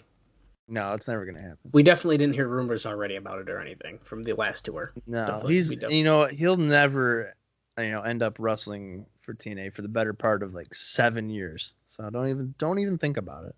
Yeah, he definitely doesn't come in for a one-off and then leave and then come in for another one-off, say he's done, and then stay for 7 years. He definitely doesn't. No. Bob Ryder says, those phone calls I've been mentioning, the ones coming to the team. I can't even get it out. The ones coming to the TNA office are from people you wouldn't expect to be calling. Well, we had more of them this week. That's funny. Now, and I'm going to leave you on this note, and that's, he says, this is all for this week, but be sure he doesn't mention any names, right? No. It's probably like Greg Valentine or something. It's like, probably bullshit, yeah. Can I get a job? Like, no. It's probably people that you wouldn't even know. Just random people. Oh, it's Bunkhouse Buck is asking if you can get a job here. It's like, literally. No, we're good. Yeah, so he finishes off. He says, well, that's it for this week. Be sure to spread the word about tonight's big show. If you have friends who are wrestling fans, but who may not have watched our shows, tell them this is the night to do it. And why I'm leaving it with that is because he's leaving us on a pretty fucking high note to say this is the night. If they've never watched our show, watch this show. So we're going to see if that holds up. Yeah, that's a pretty big guarantee. Yeah. Well, Bob, what do we have for independent news here? I'm excited to hear about that. Not a whole lot, but there were some guys that kept busy. So Christopher Daniels defeated Amazing Red at the Ring of Honor Retribution Round Robin Challenge number 2 on April 26th. And on that same show, he defeated Paul London. D'Lo Brown defeated Johnny Reyes by disqualification for NEW in Indiana on April 26th. Chris Sabin defeated Eric Young on April 18th for MXPW. And then the next night, he lost to Jimmy Jacobs in a 4-way elimination match, also involving Nate Matson and Elvis Elliott for IWR. Shark Boy lost to Navajo Warrior on April 14th at a WWE event. And then he lost to Christopher Nowinski on April 21st, which was part of the international version of WWE Heat. Amazing Red lost to Paul London at the ROH Retribution Round Robin Challenge number 2 on April 26th. And then lastly here, Raven defeated Anarchy to win the EWF Heavyweight title on April 26th. And that's all there is for your TNA Indie News. Cool. Well, real briefly, let's touch on Explosion and some dark matches, because there was a little bit of both. And then we'll get into the show. So Explosion, it was taped on the same day here. It's labeled as Explosion number 30, Big 3-0, baby, according to Cage Match. So it was taped on April 30th, 2003, and it aired on May 5th, 2003. And there were 2 matches. Mike Awesome defeated Cliff Compton. And then Conan and Ron Killings teamed up to defeat Brandon P. and Jay Freeze, which is listed as Future Shock in the Observer. And also there's 2 other dark matches that are not listed on Explosion. So I don't know if they were on, or at least not on this listing of Explosion. And that is Eric Watts defeating Gage Octane. And then Andy Douglas and Chase Stevens, who would go on to be the Naturals, defeating CM Punk and Michael Shane, who would be Matt Bentley. Wow. Wow. All right. So yeah, so some pretty interesting matches. But Bob, I don't want to stall any longer. This was one of our longest intros to a show, but it's because there's a lot to talk about because of the magnitude of this show. I'm ready to get into it. My God. Yeah, this is without question, this is the biggest show in TNA's brief history here. I don't think there's no way to deny that. It's time to watch the April 30th TNA Weekly Pay-Per-View. It's Raven and Jarrett. The match filled with destiny. So I'm going to count down from 5. And if you want to watch along, I guess you got to go to the Impact Plus app now. You can't go to Fight TV. Or maybe it's in your own personal collection and watch along with us. I'm going to count down from 5. When I say play, hit the play button. And we'll probably start off with like another 6-minute video package. So it's going to be great. 5, 4, 3, 2, 1, play. No, just quiet TNA logo. Looks like we're ending the show, but we're actually starting it. Oh, look at this. Earlier today, so Jeff Jarrett come in, and here's a bunch of security Goldberg? guards. And on our copy, they're turning up the volume. Yeah. He looks like he's a teacher getting escorted out of school for like inappropriate behavior. Like, I'm so sorry I did that. Now, I'm holding out on, I want you to see the crowd, and then I'm going to make you guess how many we got in the crowd for tonight. So as we go through our intro package here, I'm sure we're going to get a crowd shot. The months, the weeks, the hours of anticipation. It's finally over, Mike Tenay says, opening us up. Well, I feel like they are going to be breaking like fire martial laws here. So I'm going to say that there's 1,400. Did you look at my notes? No. Why? Is that what it is? Usually it's like, what, 11 or 1,200? It's 1,400 sellout, heavily papered as always. But holy shit, we've never had 1,400 people in here. Oh, we're going right into action, too. Hell yeah. We got 4-team matchup, tag team matchup here. Good. Well, maybe Bob Ryder was right. Maybe this is the episode you would want to watch, because usually we're busy getting recap stuff here. Well, I'm not going to hold them to that. Well, yeah, I feel like Bob Ryder wouldn't lie to us. I'd hope not. Bob Ryder seemed like a great guy. He did, or he does. Yeah. Team number 2, representing Sports Entertainment Extreme, but they're showing the. Okay, they are coming out of the crowd. I was like, are they about to come out of the entrance stage? But it is Heavy D and Big Ron.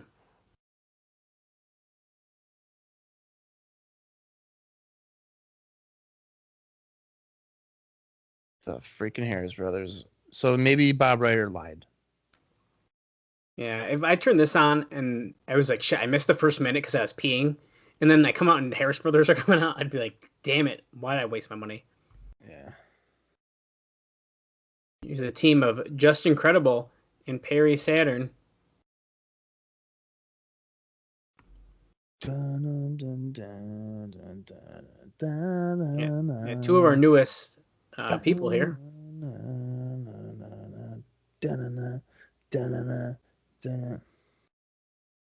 Yes, they represent the Extreme Revolution. Now there's got to be a reason for this, right? I don't know if we have an actual reason, but I thought maybe it was like a number 1 contenders match or something. It's not said it is, but that would make sense, wouldn't it? Yeah. Let's see if James Storm is happy or not. He doesn't look thrilled. No, he's not. Oh no, dude! Look at that. Oh, he's losing. What the fuck was that? He was pouting. Yeah, that was not great. That's fucking funny as shit. Okay, Bob, how many times do you think we're going to say this is the most anticipated night in TNA history? Because so far we've said it at least twice. I'm going to say a dozen. Oh, at least. If it was Tony Schiavone, he would have said it 35 times already. This is the greatest night in history of our sport. I like when Conrad will tease him about that, and he's like, I'm never saying that again. He said he'll never say it again. Yeah. Well, you know, it's funny because if you go back and watch WCW Nitros, it's every episode. Maybe every one they thought it was. Perry Saturn hitting some real nice German suplexes on Brian Lee, and now he's got him in an armbar. Is this a regular 4-way or elimination? Looks like it's just a 4 corners match. I thought it might have been elimination. Oh, it just, it's listed as 4 corners. So it's going to break down real quick. Oh, yeah, just incredible. What's he yelling? What the hell was that for? All right, so Brian Lee grabbed Incredible by the throat, and then for some reason, Incredible decided to spit, like, a lot. He breaks free of it, and then turns around to the crowd and just gives them, like, a taunt. I once went to, that same store I mentioned earlier, to meet Just Incredible, and I was one of 3 people in there, and the 2 other people are who I went with. Wait. What? You went to meet Just Incredible, and there was 3 people there to meet him? Yeah, me and the 2 people I went with. There was no one else there to meet Just Incredible? At least not at that time that I went. So we got to, like, talk to him for a minute. Is that at Gizmos? Yeah. You're telling me? He was nice. You're telling me 3 people went to meet Just Incredible at Gizmos?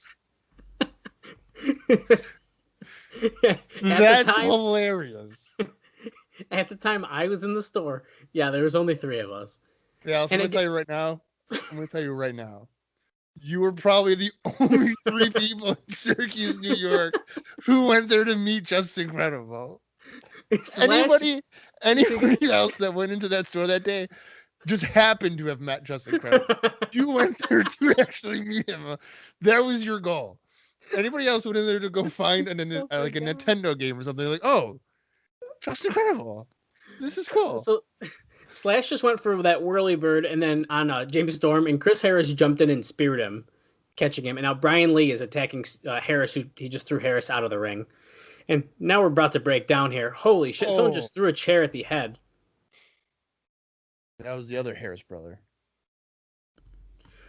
Oh, that hurt. I'm laughing. He rolled them in. Chris Harris and Ron Harris. Back suplex. He's like, come on, I'm a fat piece of shit. No, that's a T-bone suplex. That was nice. I'll give him credit where it's due here. He just teased Perry Saturn. Now Saturn just got in. Now or did he tag Saturn? Maybe he did. Yeah, because now Saturn's in with Harris. I don't know why you would ever tag out to someone else that's not your partner, especially in a non-elimination match. Yeah, I don't know. See, it's really weird to me because like Just Incredible and Perry Saturn are heels now, but to me, they were just like the super baby faces. So like it's like weird for me to be like, oh shit, I gotta. Well, here's the thing. Are they heels or are they just heels for the Jarrett situation? Well, I guess that's a good point. I don't know. I'm getting a little bit of like heelish vibes from them. Like even the way they entered, I feel like I was like, Incredible's giving me heel vibes. Like how he just interacted there with Harris. Yeah, you like his body language and everything. Yeah. I also another Just Incredible story for you. I went to a concert in Connecticut, and Just Incredible also happened to be at the show. And so Wait, I saw him what? tweet about. Yeah, so I You saw him, went to a concert in Connecticut, yeah. and then He li- Justin Credible was there as well as a fan. yeah, yeah. Oh, okay. Because he lives in Connecticut. Right. And I saw him tweet about it. And Justin Credible's bleeding. I don't know from what.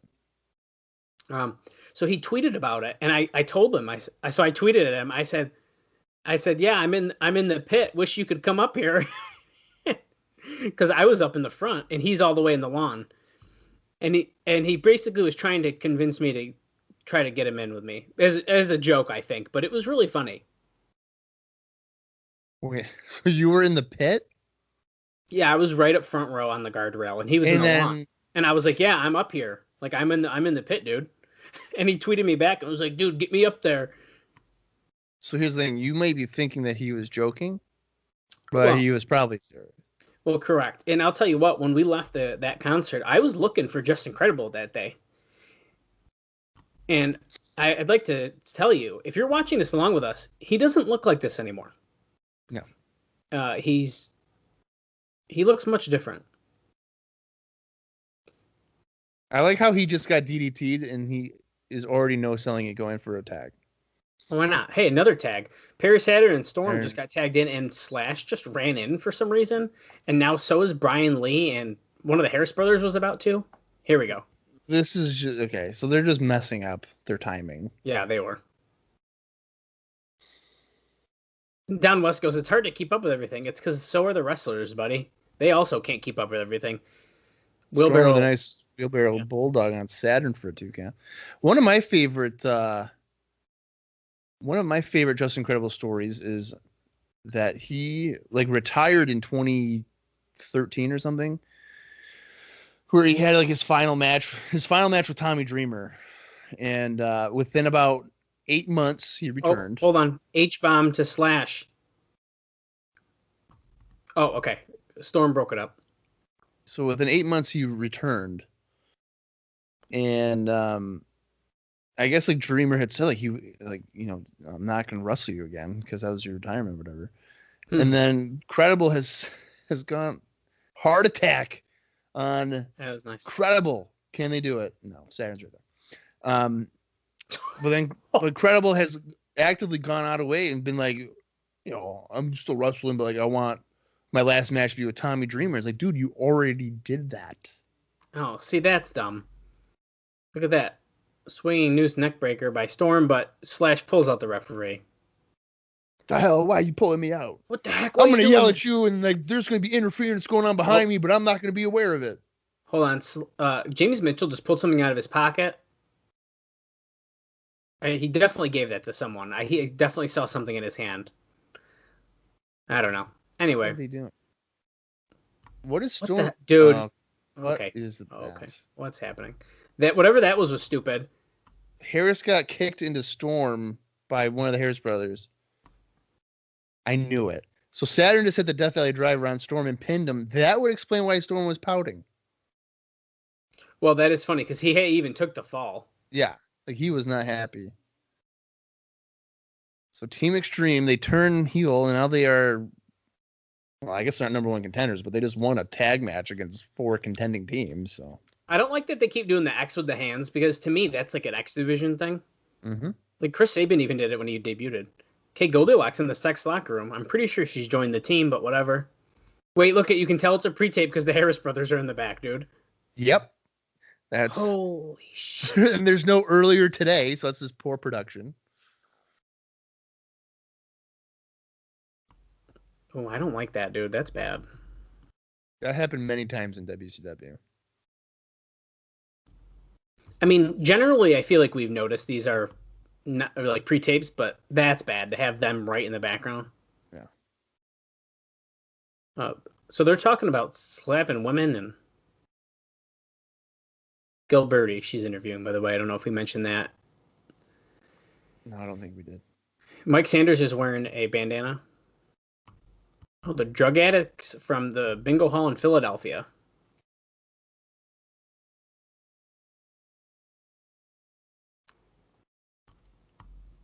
He's looking for him.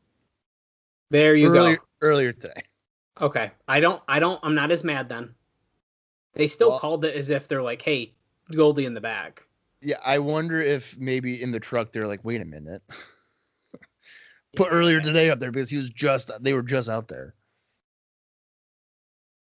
So it sounds like Gilberti's not happy that Raven is with the Team Extreme guys, but he's like, don't worry, the title's going to come back to the Sex Locker Room. Yeah, so like Sex will get it one way or the other. So he'll be with them at the end of the day. Guys, we've ruined our streak. Don West is wearing a silver silk shirt and tie this week. God. Yeah, so what? Last week it was like a Hawaiian shirt. It was more what I would picture Don West to be in. Yeah. Damn it. It's like he's wearing aluminum foil right now. Dude, that's like... He might as well be in the Wizard of Oz sequel. Yeah.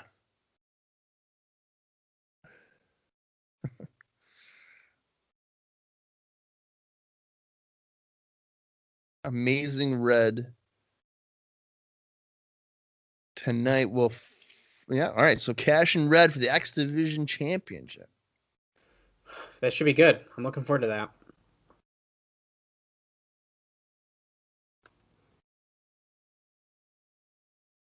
Will he overtake Kash, or will Kash hold on to his title? We'll find out tonight. Is that a Jeff Hardy sign? TNA needs Jeff Hardy. Oh, look at that. There you go. Okay, Goldilocks standing by with Jerry Lynn in the back. Let's see.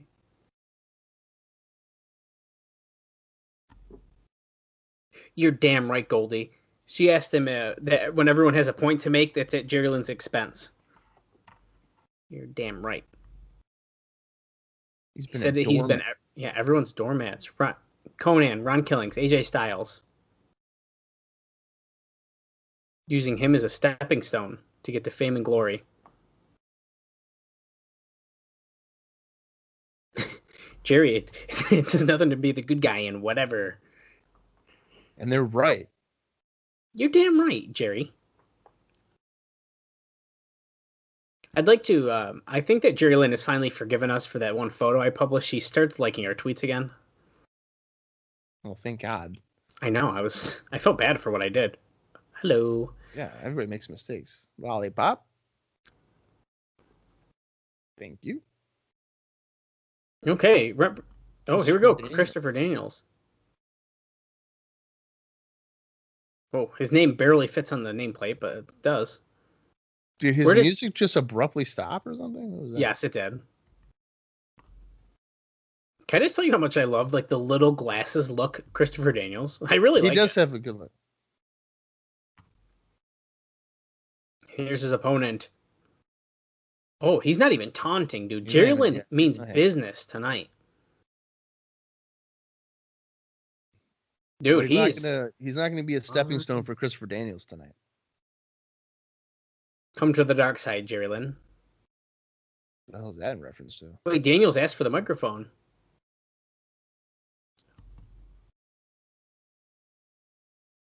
Yeah, I know you're excited to show everyone the new and improved Jerry Lynn. Let's see.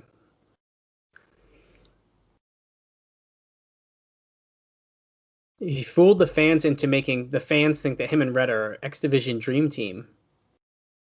But Triple X is the X-Division Dream Team. Were we thinking that Red and Lynn were a dream team? They called them that, I believe, last week. Or like the week before. They were like, oh, it's the dream team. It was mentioned. It might have only been mentioned in commentary, even, to be honest with you. What's this?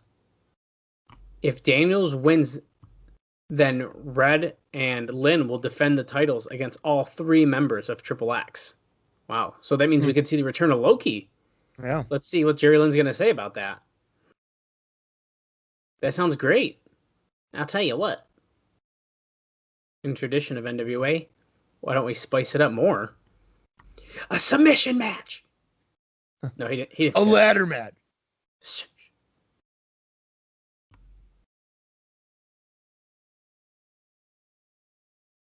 Wait a minute. So if Daniels wins, it would be 3-on-2.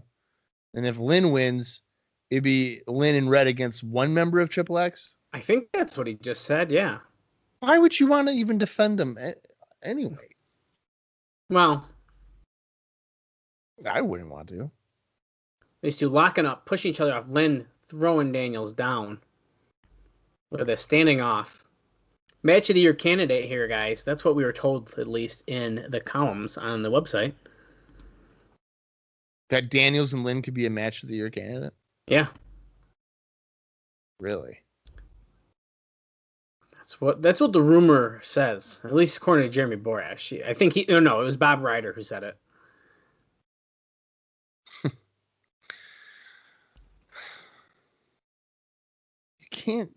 You can't like overdo it, because it gets to a point where you can't possibly live up to the expectation. You can't say every match is a Match of the Year candidate. My favorite thing is when they're like, every match on the the card cat. is a main event anywhere in the country. And it's like, I don't know if I agree with that. Yeah. Daniel skinned the cat and then got pushed out, and then Jerry Lynn just kicked him with a baseball slide, I believe. Slingshot cross body to the floor. You're at the... Can we get a replay? Dude, here we go. God damn it. Bob, I know it's late, but why don't you get your drink? Damn it. They didn't even say it. I said it, and then it literally pops up. Unbelievable. Stomping away here on Daniels, followed by some right hands for this potential Match of the Year candidate. Daniels runs in the corner. Jerry Lynn gets the boot up. Ow, my jaw. Jerry Lynn with a nice Hurricane Rana. Or head scissor, Bob, whatever. I mean, I don't know. I guess you could call that a Hurricane Rana, but it looks more like a head scissors to me. It kind of did. That one did. I don't know. I guess it depends. But I think it's the way that his body goes. So if his body goes vertically, it's a Hurricane Rana. But if he goes to the side, it's a head scissors. If he kind of twists. Right. So I think that would be considered a Hurricane Rana, because he went up and down instead of to the side. Yeah, it gets a little tricky. They're like first cousins. They can't get married because they're too similar, but different enough. Yeah. Well, it's funny you mentioned that. I saw something today where some like parent is trying to marry their kid. No. In New York, and I'm like, what? We're going off the rails. And they're like, we don't want to have our names publicized. It's like, no shit, you don't. What the hell? You want to marry your kid? Like, what the hell are you talking about? Oh man. Daniels avoids a TKO. Yanks him down by the hair. That should be a warning. Step up Inseguri. Nice. He's fired up. Yeah, that was a weird article that I read. Yeah, if you're listening to this Friday morning, we might be a little off the rails. Once again, me and Bob are recording much later than normal. I'm drinking coffee, and it's at 10 o'clock at night. Yeah. I don't know what's going to happen. Another funny thing here. I remember going to Denny's at like 2 o'clock in the morning with a bunch of friends. And this guy was like going on a cruise or something. Slingshot leg drop there by Daniels. Nice. He was like, yeah, guys, like there's this girl that like is super hot, right? And we were like, okay, like what's going on? And he's like, yeah, she's like technically my cousin. And we were like, what? And he's like, no, it's cool though, because like it's my third cousin. And I was like, that's just fucking weird. Like I understand like it's okay if it's like anything past your first cousin. But if there's any word that's in relation to family, you probably shouldn't do it. Yeah, I kind of feel like that too. But what was funny, it was like he built a diagram out of like utensils to explain how it's like not weird. So he was like, you see, this is the first level, and then this. So we're on like the fourth level, and I was like, dude, no. Oh, so there was a pop-up dropkick there by Jerry Lynn, which I really enjoy that. But Daniels just had a nice submission on Jerry Lynn. He's broken out since. And nice spear by Jerry Lynn. Yeah, this Maybe is Jerry Lynn is Edge before Edge present day. It could be. He just tackled him down and then punched him in the face. This is very unlike Jerry Lynn. Running like clothesline into the corner there. Nice right hand to Daniels. And then a German suplex. Beautiful. Nice. Bridge. I feel like Lynn has more intensity. He does. He's being much more aggressive. Well, he had intensity with Styles, but I feel like after that feud, it kind of cooled off a little bit. I agree, yeah. STO by Daniels. Well, I guess it's a back heel trip by, as TNA mentioned. I'm pretty sure he calls it an STO. It's an STO, yeah. A back heel trip. Jesus. Setting Jerry Lynn up on the top. Daniels gave him a nice uppercut there. Lynn's dazed on the top rope. Oh, look at this. The fall from grace. I don't know if I knew that. I like that move. He should probably do that more often. The fall from grace. That was a good move. He crossed one arm across like his head and then grabbed his head and then threw him off. It was like a straight jacket slam or something. Yeah, but he didn't have both arms crossed. He just went for the BME and Jerry Lynn moved, but he landed on his feet. Let's running back to Jerry Lynn. Is he going to hit the TKO? Yeah, he sure did. 1, 2. Oh, I thought he was going to get him. So did I. It was a good near fall. And we just got to 25 minutes. This has been a breeze of a 25 minutes. Sure has. And he called for the cradle, but look at that. It's countered by Daniels. Oh, okay, Daniels that's a DQ, right? Oh, low blow by Lynn. They got him with a roll-up. Look at that. Jerry Lynn wrestled very different in that match. Sure did. See, now what I don't like about that is that Daniel should technically be disqualified because he purposely pie-faced the referee. He did. So you can't just, do it whenever you feel like. So that would mean what? Now Daniel still gets a tag title match, but it's just going to be one member of Triple X. Yeah. It's not just a brotherhood. Oh, okay. We're getting it's like an extreme thing. It's a way of life. Team Extreme. I believe it's mostly a focus on Sandman, this particular segment. Yes. TNA mentioned. That's the only reason I know that. I wonder if WWE ever tries to file. Well, here's Saturn. I wonder if WWE ever tries to do a copyright. Because I feel like they would have had some kind of copyright on the Team Extreme thing for the Hardys, right? Well, they're just spelled with an X, isn't it? Oh, yeah, but that's still very similar to the point of confusion in the marketplace. I mean, I don't disagree with you. New Jack. And can I just tell you? TNA would definitely make the argument. We have an X, okay? They have an E in front of it. It's not the same. Oh, my God. Get out of here. Just incredible. I just got to say, I'm so happy that New Jack has been around as long as he has so far.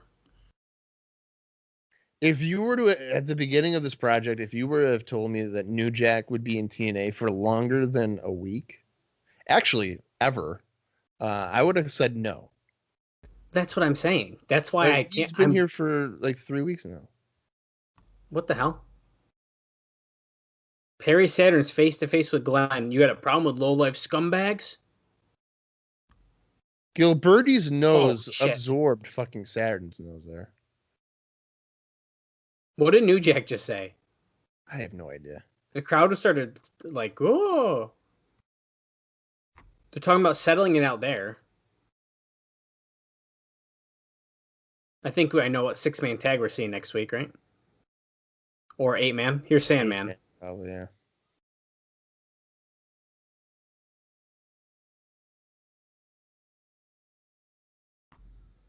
Yeah, but you're right though, why would Sandman back him up? Yeah, so they backed him last week. They were going to back him this week, but Saturn just said, well, we haven't found him. So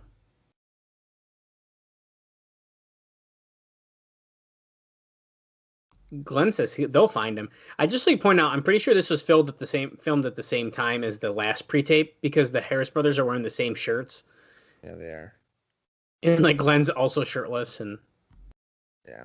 Okay, tag team action up next. Looks like we're getting that Sonny Siaki and David Young match versus D'Lo and AJ Styles. Being led to the ring by Desire. Desire is good eye candy as long as she's just not in the ring. I 100% agree with that.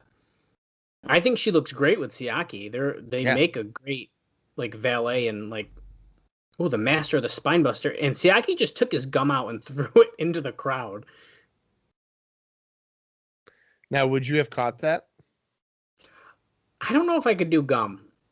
I'd feel too gross doing that. Don't. I know what you're going to get at, okay? So depending on who it is, maybe I would catch their gum, but I ain't putting it in my mouth.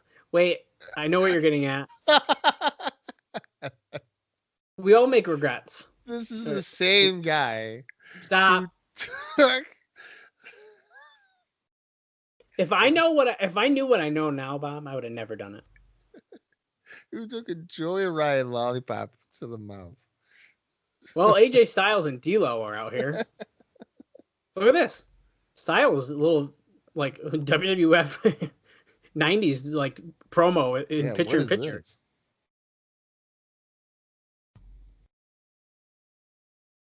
It don't matter who's going to be heavyweight champion.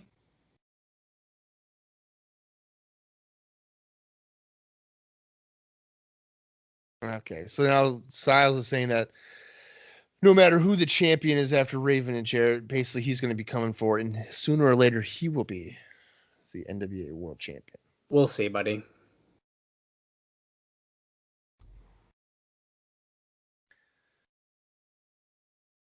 That promo alone just makes it very obvious that Styles and D'Lo are just lost in the shuffle.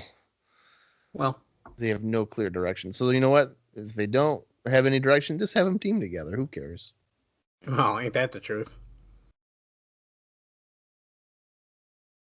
I don't think I'd be opposed to seeing a Styles D'Lo against a Lynn Red match. That could be really interesting. Because like D'Lo would probably look real strong against smaller opponents. Bridging German by AJ Styles getting a 2 count on Sonny Siaki. Now, do you think AJ Styles is wearing green because it reminds him of the landscaping?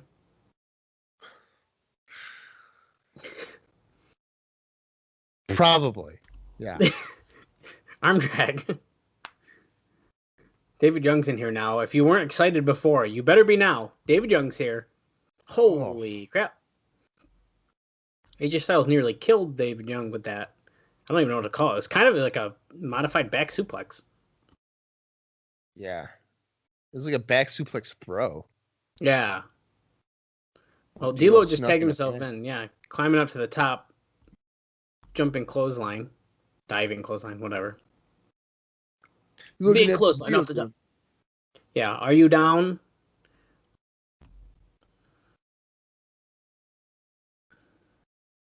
Remember when D'Lo came in here and he was all like, the shackles are off. And now he's already in a meaningless tag match. Yeah. Oh, and here he goes, tagging out already again. So What in the world is this? What an the assisted. What?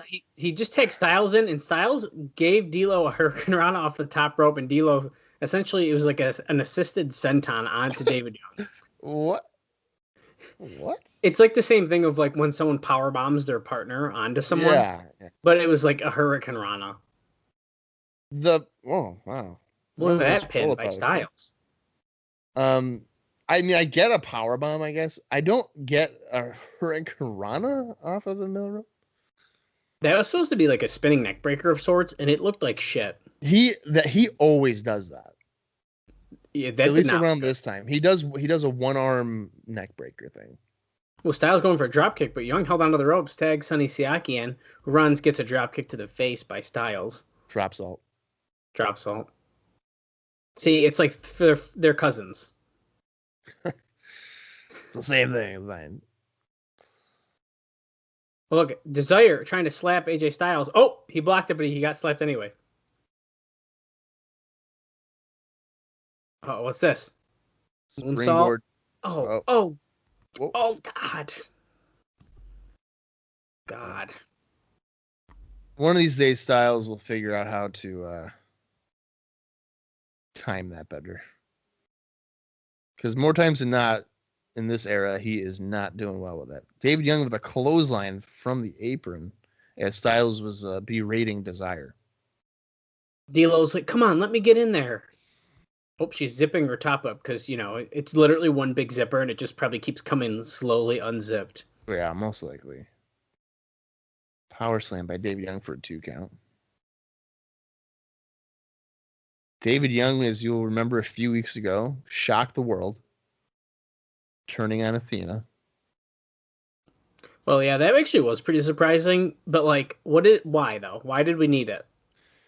I'm surprised. Oh, jeez, a nice fucking full Nelson suplex there. I'm surprised that the David Young heel turn has not been on like an Impact Wrestling top 10 list of like heel turns.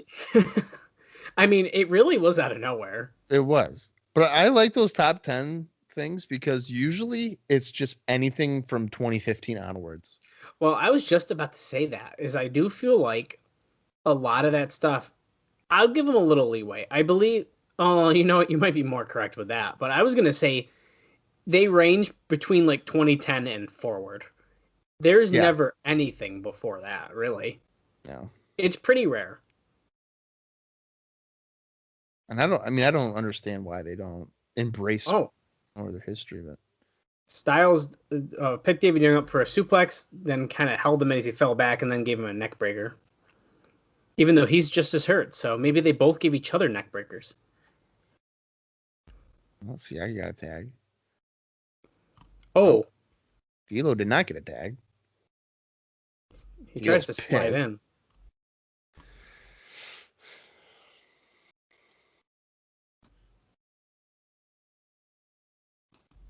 Oh, leg drop. Siaki with a leg drop here. He's going for the cover of D'Lo, distracting refs like, oh shit, he's pinning him. What was Andrew Thomas looking at? No, dude, that's a referee thing. You look this way. Like, I don't get it. Oh, clothesline. Siaki just spit into the crowd this time, not gum. He just spit. Styles refusing to stay down. Calling for David Young, the master of the spine buster. I mean, Young and Siaki are kind of teaming well together. No, they're not doing bad, really. Ooh, Tilt-A-Whirl DDT by Styles onto Young. But now they're both down. Desire cannot believe this. D'Lo can't believe that he's still wearing a t-shirt, and he's been here for weeks and weeks, and he's not even in bad shape, but he's got to wear this t-shirt. He gets tagged in, though. Takes out Siaki, takes out David Young, clotheslines Siaki, clotheslines David Young. Pushes Siaki off the ropes. He's gonna... Oh, he actually hit him. I thought he was just gonna duck something. Yeah, heel kick to Siaki. Now he's going back to David Young. There we go. The reversal. David Young bends over. He gets kicked in the face. A scoop. And... Oh, he's going for that catatonic move, essentially. Yeah. Oh, spine buster. Can he get him? I don't think David Young was a legal man anyway. Isn't it Siaki and D'Lo? I thought it was Siaki as well, actually. Pele kick there by AJ on Siaki. David Young look with at that. Showing pure strength there with like a reverse swinging slam with Styles going gut first instead of back first to the mat. Yeah, that was nice. Yeah, that was a good move. And the crowd also was like, oh, wow. Yeah, they were reacting to that. Oh, look, they're saying, they're just mentioned. Look at that, was nice. That was like a mixture between the Sky High and like a neck breaker from Styles. A double like a combination there. They just made a mention of Styles' knee injury from last week that he had a base or tennis size like lump on his knee. Oh. Springboard shooting star by Styles onto Young on the floor. Now it's D'Lo and Siaki. The crowd is pumped for that. Yeah, they're going pretty crazy in the ring here. Siaki's taking control though. Oh, D'Lo reversed that. Spine buster of his own. Desire, realizing that's her cue, she gets on the apron. D'Lo grabs her. Yeah. Now, if this was Jeff Jarrett, he would have punched her already. Oh, Siaki knocks her off the apron on accident. David Young's checking on her though. Desire, are you okay? Siaki calling for the Siakalypse. Going real slow. Oh, it gets countered. Oh shit! Wow, D'Lo backdrops Siaki into Styles for the Styles clash. D'Lo going to the top. Frog splash. 1, 2, 3, and that's it. Nice. Okay. I'll tell you what. At first, I wasn't really feeling that match, but when it picked up, that was pretty good. That wasn't bad. I might like this Styles D'Lo team. Okay, what is this crap? D'Lo's pre-tape with D'Lo now saying that he wants to be champion. Which I guess this is interesting to see after the match because we just saw Styles say the same thing and they're partners. So guess what's probably going to happen? They're going to fight to be number one contender. No. Yeah, probably. This is what's going to happen. D'Lo and AJ will become tag team champions. And then they're going to have to fucking feud over who will become world champion. And then one of them will become number one contender. And then they're going to turn on each other and then lose the tag titles. Because that is the most overdone angle in pro wrestling history. Look at this. Ron Killings sitting down with Mike Tenay and Conan.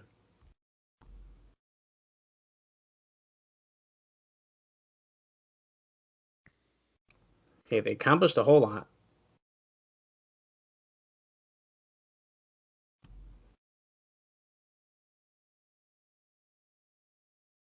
Destiny. Everybody loves using the word destiny. They're making sure we know this is earlier today, as if the dead silent crowd isn't the indication. Right.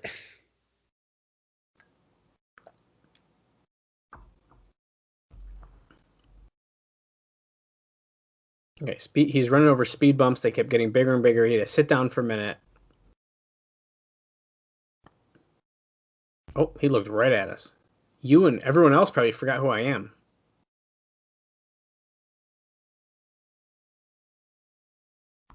Yeah, the first black NWA champion. Conan and I have a lot in common.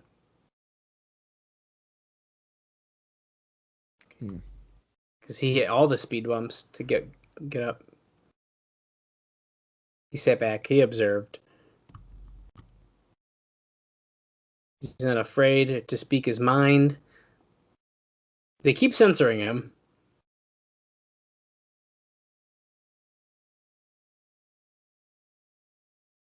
Yeah, so we're definitely going back to a racial here theme with Ron. So Tenay's now turning over to Conan. He's like,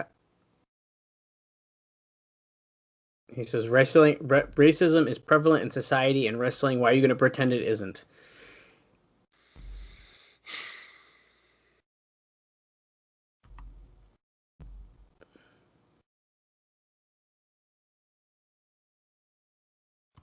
He's calling Mike Tenay a racist. Well, he goes, Tenay, if you saw me and Ron walking down the street, wouldn't you lock your windows? And Tenay doesn't say no. Well, he's just like, well, he's just taking it. Yeah, he's like, maybe you're right. They just brought up, I think, I forget what name they just said now. I thought he said Cole, but I thought he was talking about Coach or something, though. I think he did say Coach.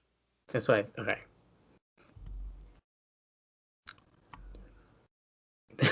No more of more these white- white boy games. What the hell?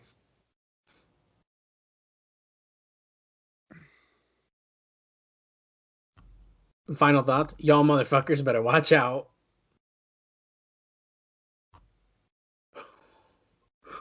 I don't know. Listen, Jesus. I can assume what those two bleeps were, and I'm not saying Oh it, my but God, holy shit. 100% we know what he said, but we're never gonna say those words.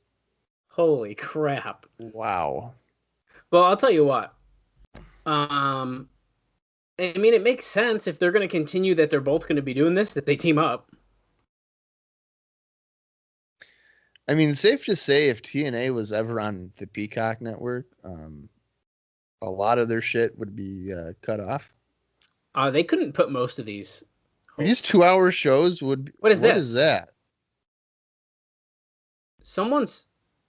Oh, I know who that is. I know who that is too, but what is going on? They're taking away some girl who's trying to attack Lollipop. Security's taking her away, and we cut away very quickly to a Raven promo. What the fuck?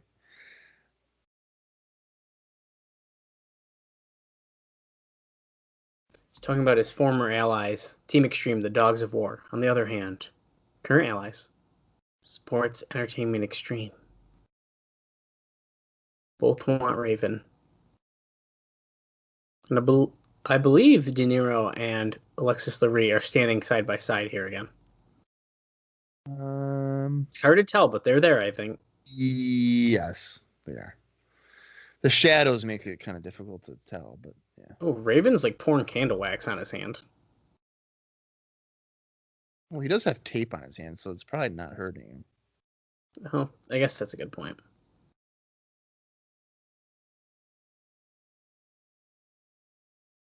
Talking about Jarrett cherishing and worshiping the title. Reminds him of a song. As the heartbeat drives you mad. In the stillness and the memory of what you had and what you lost. What you had and what you lost. Quote the Raven. Well, he didn't say that yet, but how do you stop a man who has fate on his side?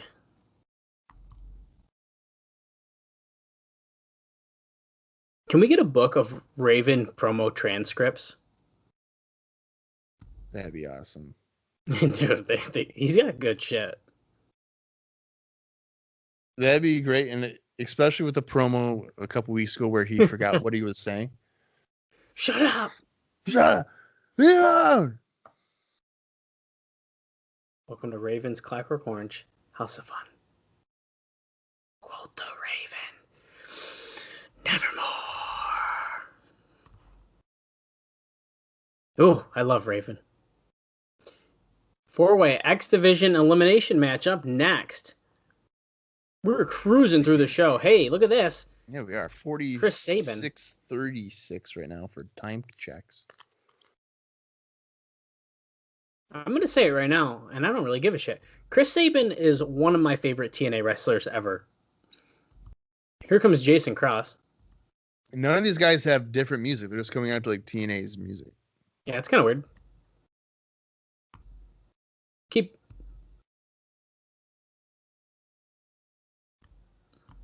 This is weird. Shark Boy, the most experienced. That's kind of funny to think about. It's true, I guess. He's been probably around for like 4 years.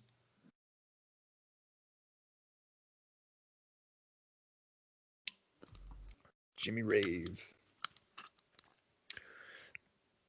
Okay. Who's going to take the next step? I'm going to say, safe to say, we probably know who we would want to root for. Yeah, absolutely. If you're going to do order of elimination, what would you do here? Well, I think it's obvious that you have to have... I mean, I would have Sabin win this. Sabin what? Win. Yeah. But since it's elimination, who would you get out first? Oh, Cross. Really? Yeah. Oh, wow. So if this is elimination, I'm gonna go Cross, Rave, Boy, and Saban win.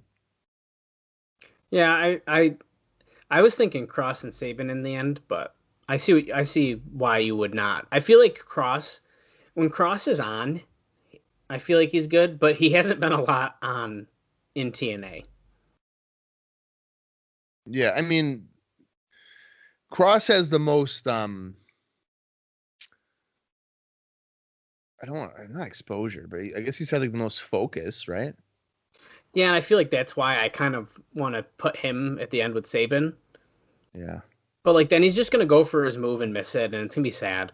And he just did a really nasty kick to Jimmy Rave's face, and then tagged out to Chris Sabin here. So we got Sabin and Jimmy Rave.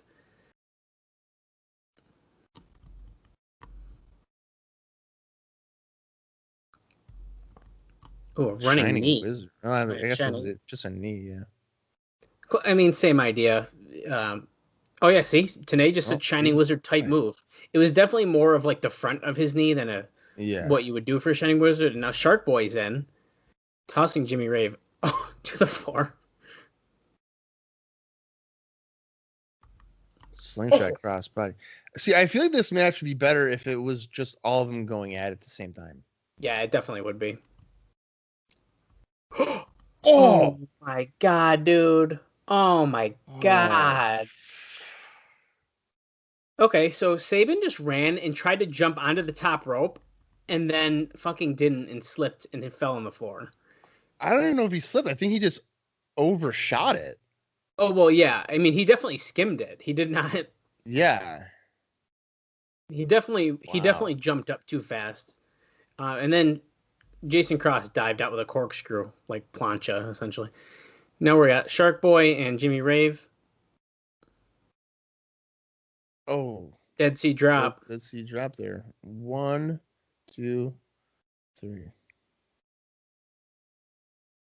Who did I say for first? You wanted Cross out first.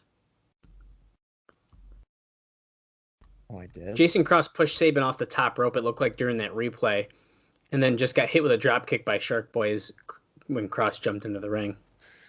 Well, Rave made sense to go out first. He's literally done nothing. So. Oh. Like a roll of the dice there by Cross on Shark Boy.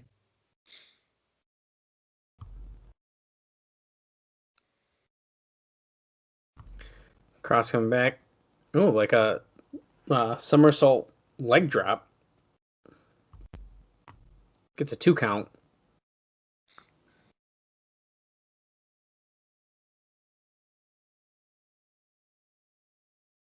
I'm trying to hear what the crowd's chanting. It's like they're chanting, Shark Boy, go. That's what it sounds like to me. Well, he is a cult favorite. That's true. Inside cradle for Small 2 pack. count by Shark Boy. A Bradshaw lariat by Jason Cross. Cross picking him up. Brain Buster. That wasn't bad. 1, 2. Gotta hook the leg. Too. Hook the leg.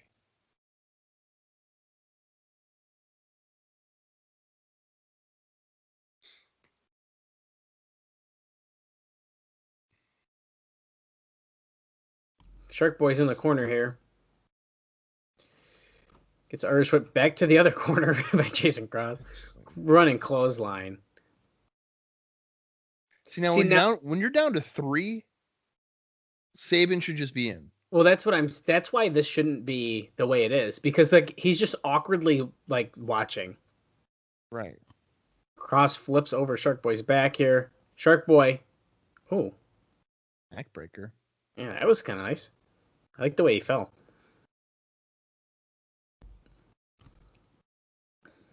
Dude, I would rock a Shark Boy mask. I need to get one of those for Halloween. He probably sells them, doesn't he? If he doesn't, he better. Saban just tagged himself in, so him and Cross going at it here. Sliding under the legs, coming back with a boot to Cross's face. Yeah, Yakuza kick. 1, 2. Cross kicks out at 2. Let's go, Saban.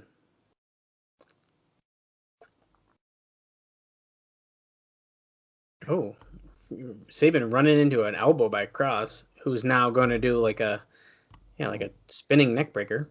Off the middle rope there. TNA was just saying how they've had a great crowd, and I tend to agree. This is probably one of the better crowds that we've heard. They really are. They're really into it. I mean, look at them even right now. They're standing. A lot of them are. Makes me more interested to see the Raven Jarrett match because they're going to have to be nuclear hot for that. Oh my God.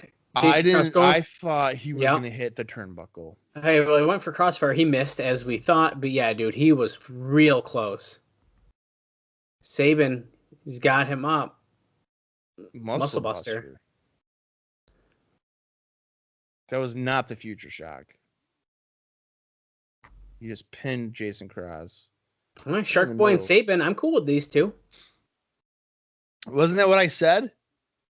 You did call these two, yeah. So you had two switched. Yeah, I just had the wrong people who got eliminated first. Yeah, that's not bad, man. Shark Boy is going up top, it looks like. This is Saban's second year in wrestling. That's insane. Wow. Diving crossbody. But look at Saban rolled through. He's picking him up. Oh, fucking swinging backbreaker. Oh, man. That was good. I don't know if sharks have spinal cords, but if they did, it would just be broken right there. Yeah, he would have just snapped him. Who's going to take the next big step? See, they're not saying who's going to be the number one contender, by the way. They're just saying who's going to take the next big step in the X division. Well, maybe they've learned their lesson. We can't do a ranking thing because these guys won't even be here. Most likely. Oh, Shark Boy rolling him up. Nope, kick out at two. Okay. Backslide, nope. Saban kicking Shark Boy in the gut here, throwing him into the corner. Oh, he runs into a boot, though. The DSD? He's going to counter it. Oh, he held onto the rope. Future Shock? I don't know. It is a 3. Is that... I guess the Future Shock is different from the Cradle Shock then, right? Yeah. Yeah, I guess it would be then. I mean, TNA called it that. Because the Cradle Shock, it's just not... It's not like that. Future Shock, I guess. Yeah, whatever. Well, the right guy went over, so... Look at... Why are they showing the fuck up? They're just, it's high risk. It's dangerous. Oh my God. I wouldn't bet showing that, but what do I know?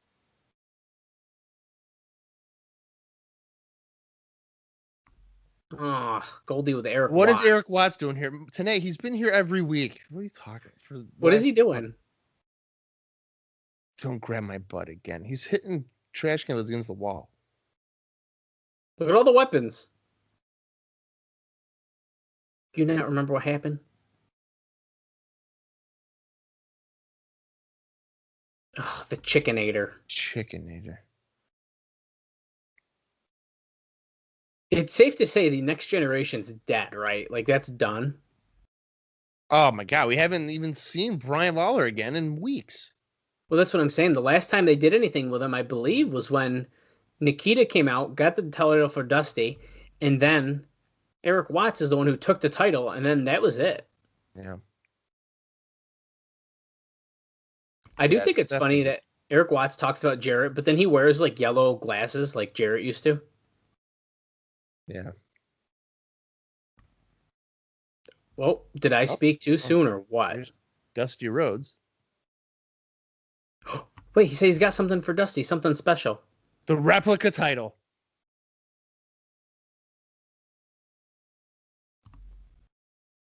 A line of bullshit so long people can't help but step in it. I like how Goldie and Dusty are wearing almost the same hat. Oh, Dusty says, you still owe me something. So you have one more chance. Look, he's making fun of them both wearing hats. my Oh God. my god. I Oh, yeah. knew it. Oh, Dusty grabbed like a broomstick. Yeah.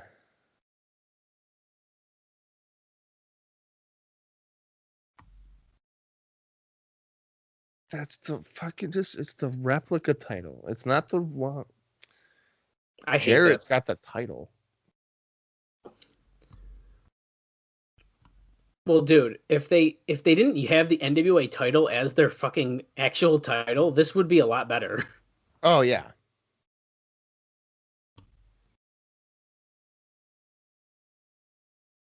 Like if they had their own title that they would eventually get in what 2007, hmm and they were using this, then I would get it, but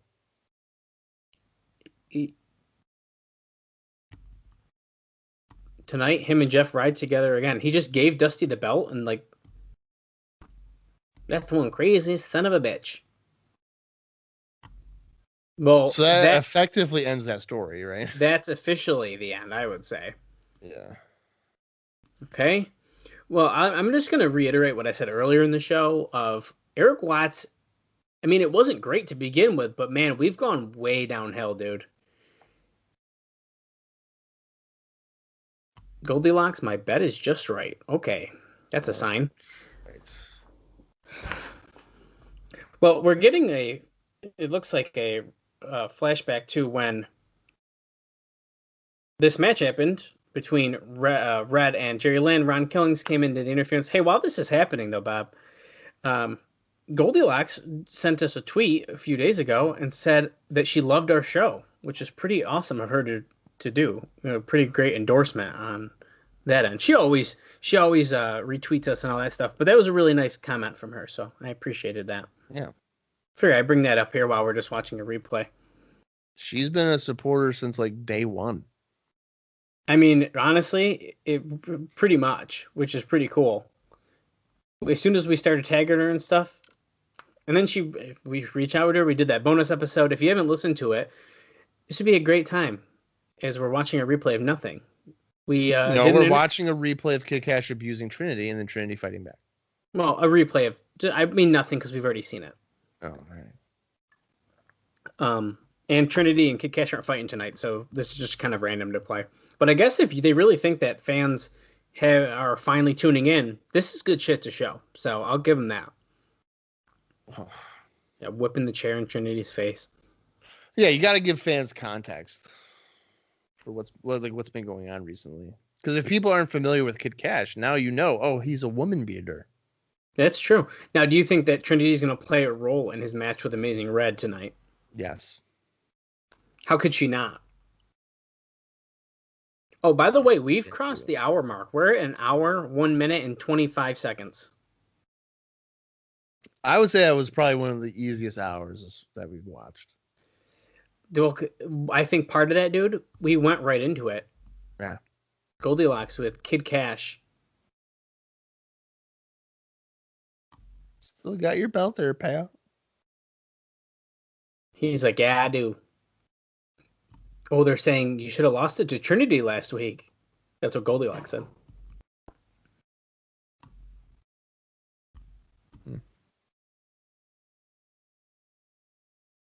I love how she looks into the camera. Like, yeah, okay, that's bullshit. Just totally out of anger. It was in the past. He's not going to think about it right now. See, you do the same promo without the Harris brothers doing it. It's the same effect, except it makes him look more like an asshole. This promo would be better if he had just lost clean and then he did all this and he was just like, it's over with. It's fine. It's whatever. It's just anger. Oh, suspended her without pay? Brittany's been suspended without pay.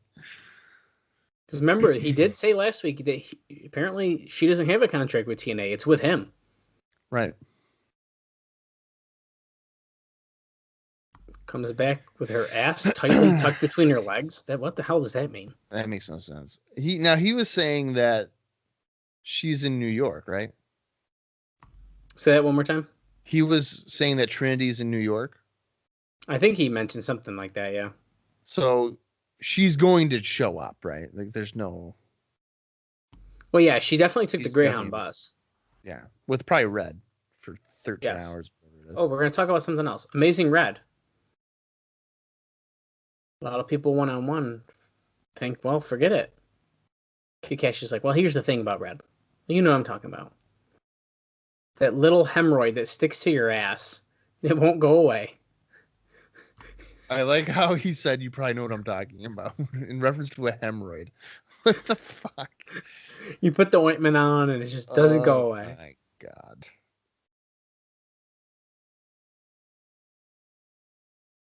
I wish Goldilocks would be like, I don't have a hemorrhoid. And then that'd be the end of the segment. Yeah, she didn't deny it. Look, Cash without Trinity. That's funny. Mirror image offensives. Can Red finally win the X title? Well, you said a few title shots. Yeah, so you know what? We're going to find out very soon.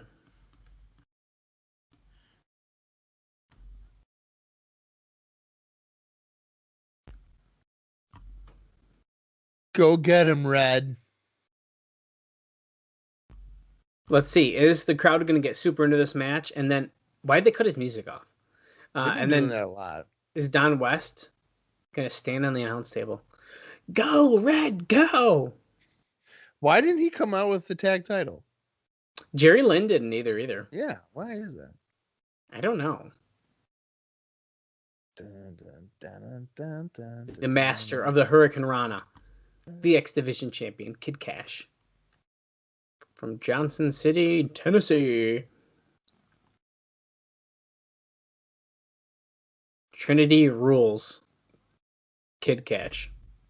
Hmm. I thought it was going to say Kid Kash drools, but... There was something like that.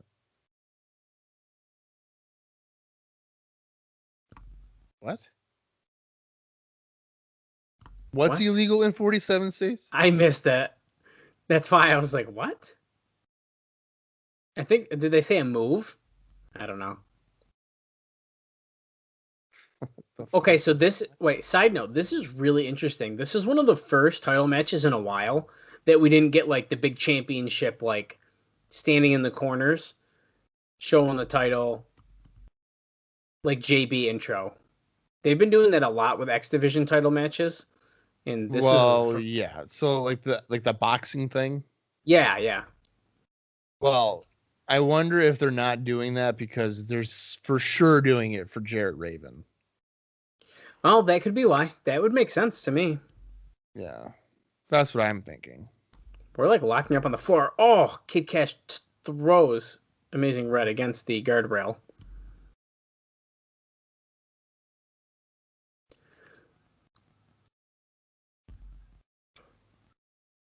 Look, there's a fan trying to help with a chair, and the manager guy on the floor was like, "Nah, put that down." Yeah, for what to smash him in the face with it. Yeah, that's probably what it was.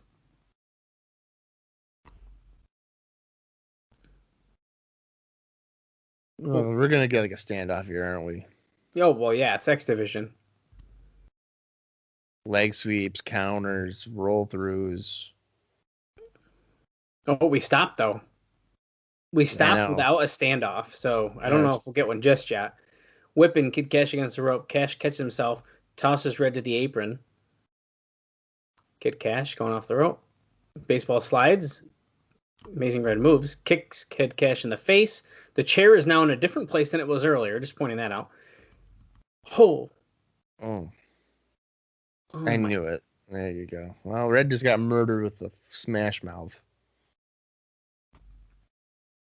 Whew. Yeah, so Red's dead. Is that the fan right there that was trying to do the chair? Yeah, yes, it was. Who might have had a couple beers. He's definitely got one. Well, that's what I was gonna say. He definitely Kick seems to to the be top having rope. fun. Nice. That was a great leaping dude. clothesline off the top rope. It was real good. Because he hit it, and then like when he fell, he was already in the pin, which was a really nice move there. Yeah, here's a replay of it. There you go. We're already pinning him. Like what? That's good. Did Red kick out or no? I don't. What was that? He didn't kick out quick enough. I'll tell you that. Fans are chanting "Go Red, go!" Probably because Jeremy Borash told them to. He for sure is probably. And I wonder if Red is he knocked loopy from that chair shot? Maybe that's what's going on. You can't blame him if he was. He gets Well, another clothesline. Yeah, he's probably knocked loopy from that clothesline too. 1, 2. Okay. 2 count. Kid Kash yelling at the fans. He's getting frustrated. He's fed up. He's sick of this shit. Trinity rules, Kid Kash. First, his girlfriend is getting more over than him, and now a 9-year-old boy is getting cheers. Walls of Jericho. Oh, yeah, he used to call that something. Shit. It's like the KOD. That's what he used to do. He used to pull him through and slam him. That's what he would call it, the KOD? Yeah, it was cash on demand or something like that. That was early, though. He doesn't do it really much. He just pointed, and Mike Tenay pointed back at him. I don't know why that's funny, but... Tenay doesn't know what he's doing half the time. Kash just came back and drop-kicked Red, but now Red's hammering away. Block. Kick to the head. Off the wheelbarrow. ropes. Oh, Nope. German. Wheelbarrow German suplex by Kash. Almost got him with like a roll-up after it. Let's go, Red. Come on, Amazing Red. Where's Trinity? She's got to be coming out. There's no way Trinity's not on their biggest show of the year. I'd be pretty shocked. I'd like to point out, though, we're making fun of the crowd. They're getting louder and louder with the "Go Red, go" chants. So it's working. Oof. Oh, my God. Front slam to Amazing Red by, 2 count, though. He's got to pin him after every move until you know one of them will eventually maybe get a 3, but until then. You see, that's what I don't like that. Because that just slows down the match every time. It's backbreaker, 2 count, and suplex, 2 count. It's like, no. Just hit a bunch of moves and then go for the cover. That way we're at least getting consistent action. I agree with that. We got a camel clutch in here. And Tenay mentioned it, but it's true. Most of the crowd is standing up. Yep. He's raking like the face. He said the eyes. It looked like he was doing his nose and shit too, but yeah, he was.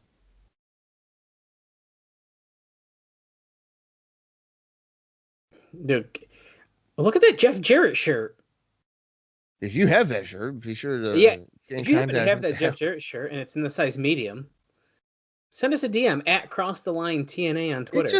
It blows my mind that you wear a size medium. I haven't been a medium since the 1st grade. The 1st grade. Look at this. Oh, kick out of 2. Red. Kash countering, but look at whoa. Oh, all right. Lots of different pins here. Yeah, Red with a couple of roll-ups there, but nice like spinning kick there. Look at fucking JB with the microphone making people chant. Every time. I don't like that he does that because like you can't hide that in production really well. If you were to keep it on this camera angle, you don't really see it. But when he does it when the camera's on the ringside part, like you see it. Yeah, Code Red. That's gotta be it. No. I know what you mean, and I agree. But like if they're gonna switch cameras, which is what you generally do, we switch to this camera a lot. So Jeremy Borash walking around, that's like walking back and forth. That's the problem I have. Yeah. It's like it gives me like WCW Saturday Night vibes when like you would see the stagehands going like thumbs up, cheer for these guys. Oh, springboard dropkick. Kash is set up for the 7-1-8. Is he going to hit it? Sure does. West Coast pop? No. Let's see. Well, springboard. Elbow pretty much. Drop. Okay. Nice. 1, 2. Oh. Wow. That was close. Yes, we got to see that again, Keith. Show us. The way he hit it, that was nice. He did land really nice. Yeah, but I mean, Red weighs about what, 35 pounds? So that's not Exactly. that Soaking fancy. wet. Yeah. The referee's too far in the way. I knew it. Oh, I fucking knew it, dude. Andrew Thomas it's is always him, dude. It's he's always a Andrew mor- Thomas. he is a moronic referee. Okay, Who's so just what's like, gonna okay, happen? this guy's on the top rope. Let me stand behind the guy he's gonna jump on. By the way, he did like a springboard, like senton, and knocked out Red and the referee. Yes, get him with the backslide, even though the ref isn't paying attention. Oh, he flipped over though. Red going for a cover, but it looks like we're about to bridge up. Yep. Kid Kash, Is he gonna do his like moneymaker? Oh my God! what the hell? That was a flexible kick to get. Yeah, counted. wow, that was impressive. Tried to pin him again. Oh, He just bridged out again. well, no. How can you not pick him up, Cash? Come on. Who's this? That's Trinity, dude. I'm telling you. That one's definitely Trinity. That's Trinity. Reverse DDT on Cash. It's got to be Trinity. Well, this time I can tell it's a woman. Yeah. So if you listen And to her Thomas, news and notes turn last week, around, dude. Red can't even hold on to the pin. what? Okay, hold on. So Red won. Exciting. What I don't like, I was about to compliment that ref bump just because of the fact that he didn't immediately turn around when the pin happened, but then they still won and it took forever. Wait a second. What? The luchador just hit a reverse scorpion death drop on Red. What the hell? Okay, and now the luchador's left. That's got to be Trinity underneath that mask. That's what I'm thinking. And we're going to get a triple threat again with Trinity, Red, and Cash for the title. That's what's going to happen. That was a flat fucking finish. I'll tell you that. Yeah, it was. That's a bummer way for Red to win the title. Okay, so we're, by the way, at an hour, 15 minutes, and 26 seconds here. We're getting some words from Chris Harris in a really awkward... Oh, it's coming slowly at us. That's okay. to us. I don't like that. Talking about Raven and Jarrett. And now, Bob, I think it's time to... We can just say it. That's the only other match. I know. I don't know how we're going to fill 45 minutes. I mean, the match can't... Is it that long? I don't even know.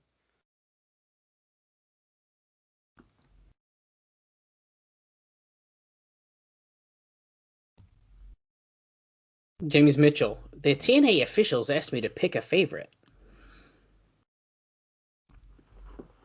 Frankly, he doesn't care who wins. I'm going to bring a monster. Oh, no, sorry, we're not there. Yeah, too soon. Damn it.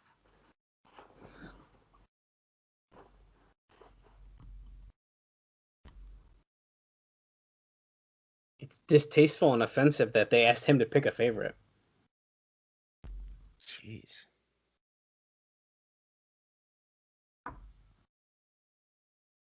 Right, so Mike Sanders just made a joke that he doesn't get TV time yet. He was literally in the back in the promos earlier, and he wrestled like a week ago.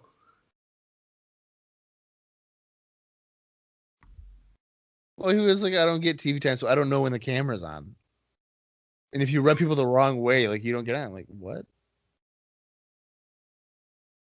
Yo, I don't like that. Listen, I don't like Mike Sanders a lot to begin with, but the Mike Sanders that we just saw is like my least favorite. Yeah. How much pressure can one man stand? Dusty Rhodes is speaking now, and Jeff Jarrett's the pressure he's dealing with. Okay. Well, I don't know what that accomplished by hearing from all those people. It's called fill-in time, brother. I feel like none of them even gave an answer as to who they thought was going to win. Oh, look at this crazy fan who's dressed wearing like a schoolgirl thing. Yeah.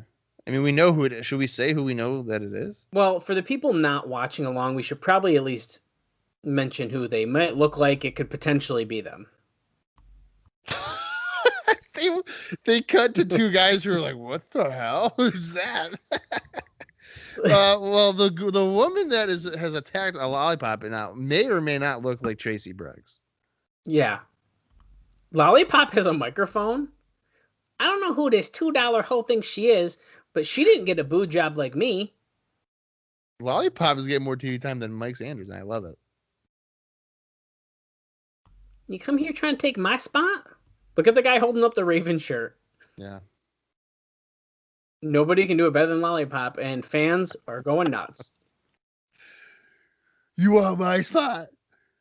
You're gonna take my spot of dancing and shaking my ass in a cage? Well, I know ain't nobody do it better than me. I don't know who she is or where she came from, that matter. My job here is to dance. Yeah, we know that. And I'm all about TNA. And I also might be all about my first cousin, as we were discussing earlier. Look, oh, bring it on, bitch. She wants a fight. Bring it on. Okay, so a crazy girl who may or may not be Tracy Brooks is heading to the ring.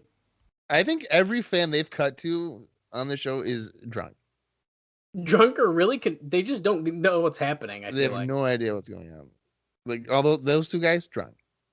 Okay, do you think the fans in the asylum think we're about to see boobs again? 100%, and that's why they're all fucking going nuts. They gotta be, right? Yeah.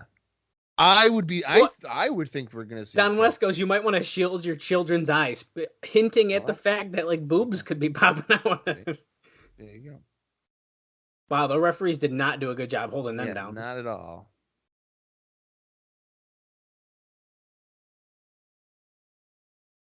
Is Brooks wearing like rustling tights underneath her skirt? I was trying to see what it said. It says something girl. It was going too quick. I couldn't tell. Yeah. Well, security dragging her out. I want to dance in a cage. Well, I guess Lollipop won that.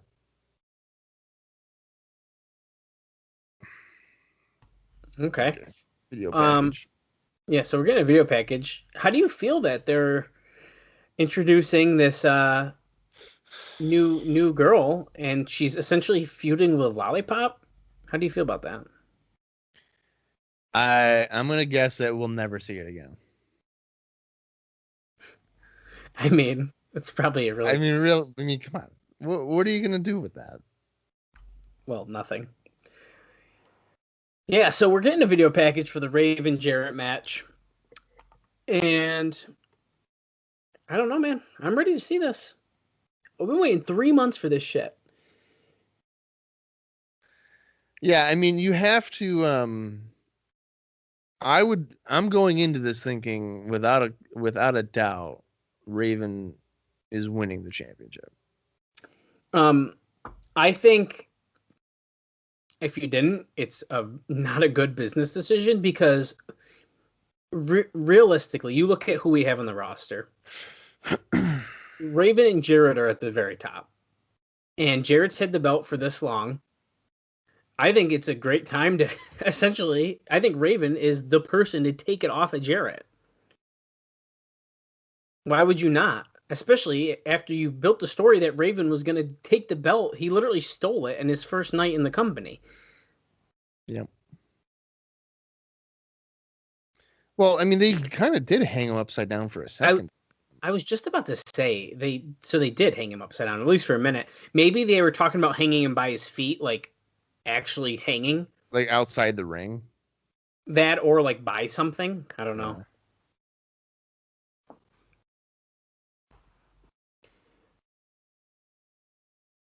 Yo. Yeah, I mean, this is essentially the same video package we've been seeing for a while. It has a little bit more just because of last week and stuff.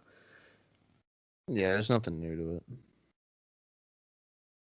I mean, even if there was something new to it, we've seen so many video packages that we've probably seen all of the footage anyway. So yeah, although I'm going to give them credit because I thought we were going to open with a video package for this and then also get one before the match, and this is our first one.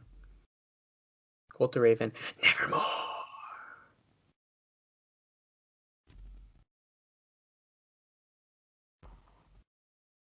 No. I'm assuming after this package, we got to be going into this match like right away. I would assume.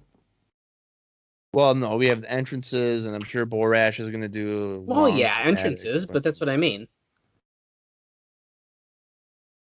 TNA and Don West, we are moments away. before we get to that, 1 week from tonight, Anarchy in the Asylum. Yay.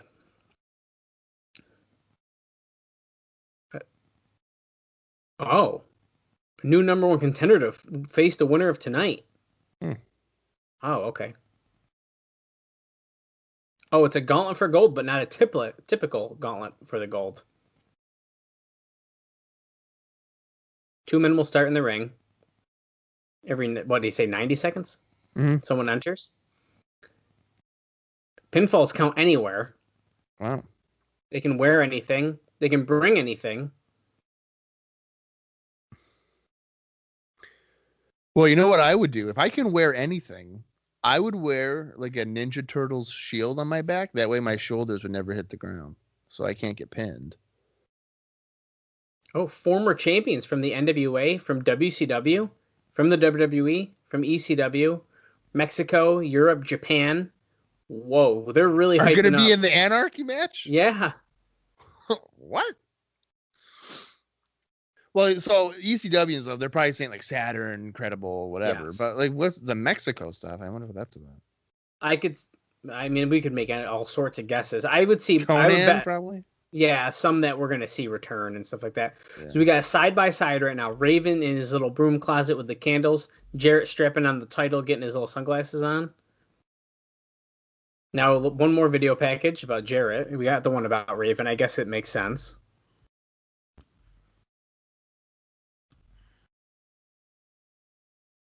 So we are at 1 hour and 25 minutes. I feel like this match has to start by 1 hour and 30 minutes. For sure. Because the runtime is probably, again, like 151, and they're going to get some decent time here. But As they should. Listen, I guess during this one's a good time to say, I just don't want too much fuckery. And I know there's going to be. And I'm like dreading it right now that there's going to be just so much fuckery with Team Extreme. Although, is anyone going to be on Jarrett's side here? I don't know. Well, Eric Watts probably. Well, that's true. I don't know who else. Dusty Rhodes probably. Oh yeah, I could see that. Although Dusty was just hit in the head with a chair by Jarrett recently, so. Yeah, but I'm sure Jeff was probably like, Dusty, I thought you were Alexis Lurie. Yeah. And then Dusty was probably like, why would you hit a girl with a chair? And then Jeff would be like, did you not see my entire WWF run in 99? I was hitting girls every day. Do you like the disco music that they're playing for the Jeff Jarrett one right now? No. This doesn't fit Jeff Jarrett at all.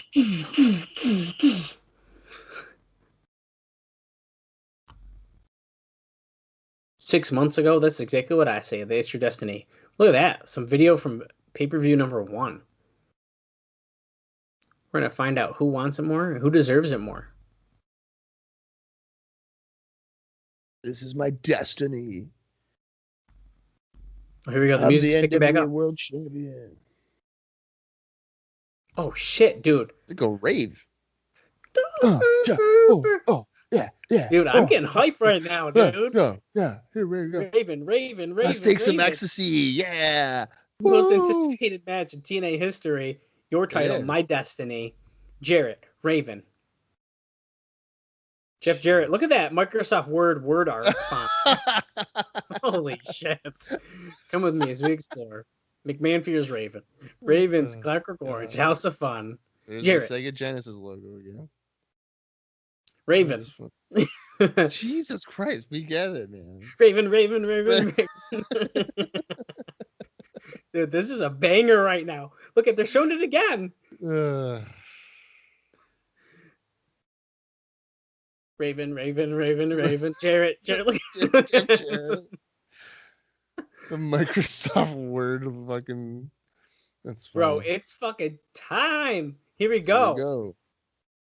Raven 6 foot, 244. Sex versus NWA. I mean, Raven really hasn't been associated with sex, but okay. The Raven effect versus the Stroke. His destiny, his quest.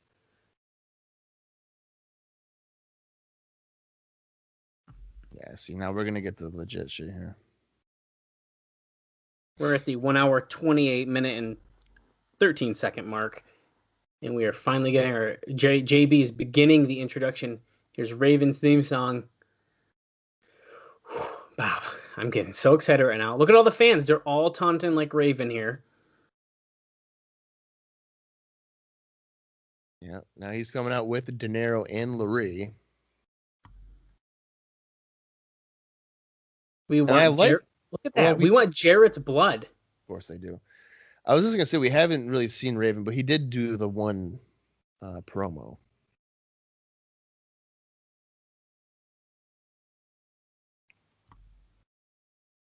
You can tell, like, look at all the signs. Like, if you're telling me right now the crowd doesn't want him to win. The Gathering. They've officially just said joined by The Gathering. Alexis, Okay. Larray, and Julio. Which I really like the look of them three together. I really do. I do too.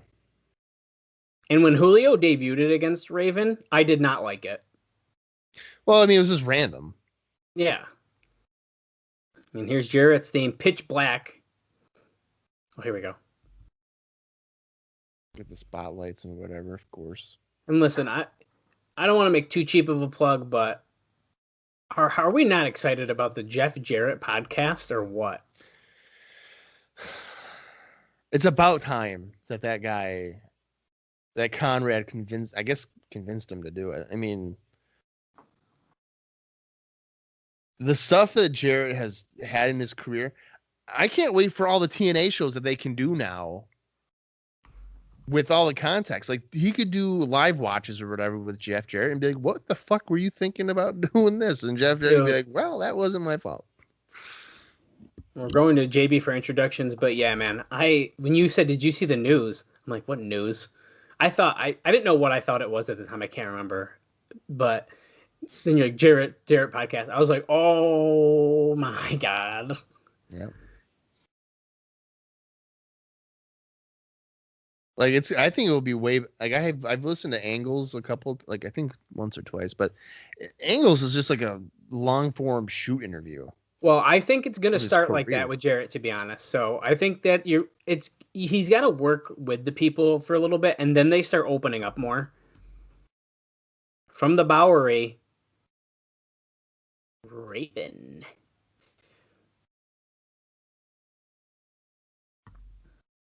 Is Raven. Today is your day. Listen, I'm just going to say it. If you're not a fan of Raven and you're listening to this show, what is your problem?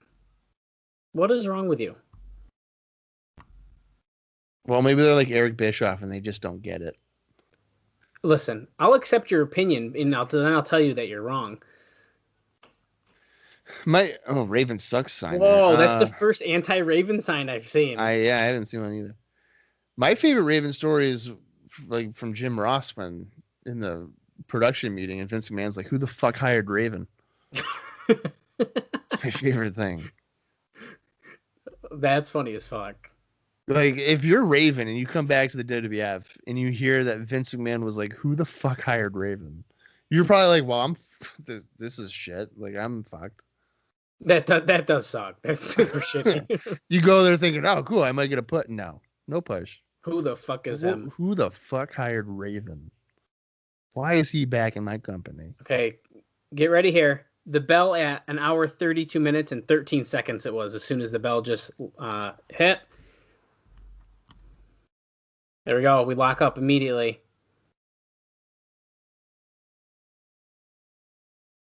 This is a big match field. Everyone's standing up. Dude, and nothing even happened and they're standing. Yeah, so when announcers say everyone is standing in the arena and you can tell that everybody's sitting down, I'm telling you right now, on the hard cam side, there is no one sitting down.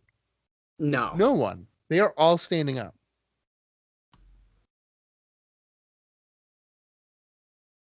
That's incredible. Wow. Locking up again. Headlocks. Raven got a hammerlock. Jarrett reverses it. Raven goes, "Oh yeah." Look at Raven showing that maybe he's the best technical wrestler out of the two.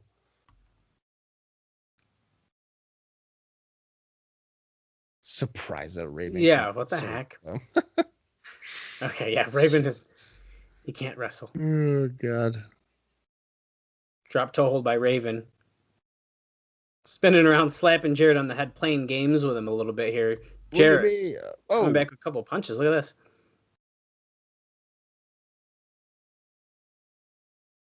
Raven bailing to the floor after some right hands. Wow, okay. Jeff Jarrett with a drop kick through the middle rope. Which is weird. Throwing Raven against the guardrail there. I was going to say this was a record amount of time before they had gone to the floor to brawl, and here we are. It's every Raven or every Jarrett match. Oh, back into the ring. I thought they were going to go in the crowd. Yeah, De Niro. Well, he got kicked into the railing. Does the back of that Raven shirt say "fuck you"? Oh, I don't know. Oh, look at Alexis is distracting the ref. Julio De Niro's in the ring. Oh no. He just hit Raven in the head with the chair. Yeah. So we already have fuckery going on here. Damn it. That was really bad fuckery too. Hitting Raven right in the head. Holy shit. Jarrett just jumped to the... What? Raven doesn't... diving under Jarrett. Raven doesn't do that. Well, sometimes he does, doesn't he? I couldn't name a time I remember seeing it. I mean, I'm sure he has, I guess, if he just did it there, but... Raven taunting Jarrett. All the fans are holding up chairs like hit him here as Raven drop toe holds Jarrett onto the stairs. Oh shit, Raven's bleeding. Well, that was De Niro's fault. Oh yeah. That bastard. Blame him. So it was a matter of time before Jarrett's bleeding too. I mean, give me a break. He might already be bleeding from the ring steps. The steps, yeah. Well, I'll tell you what, if there's a match to be bleeding. Well, yeah, this is it. Oh, okay. Okay. The Gathering has set up a table.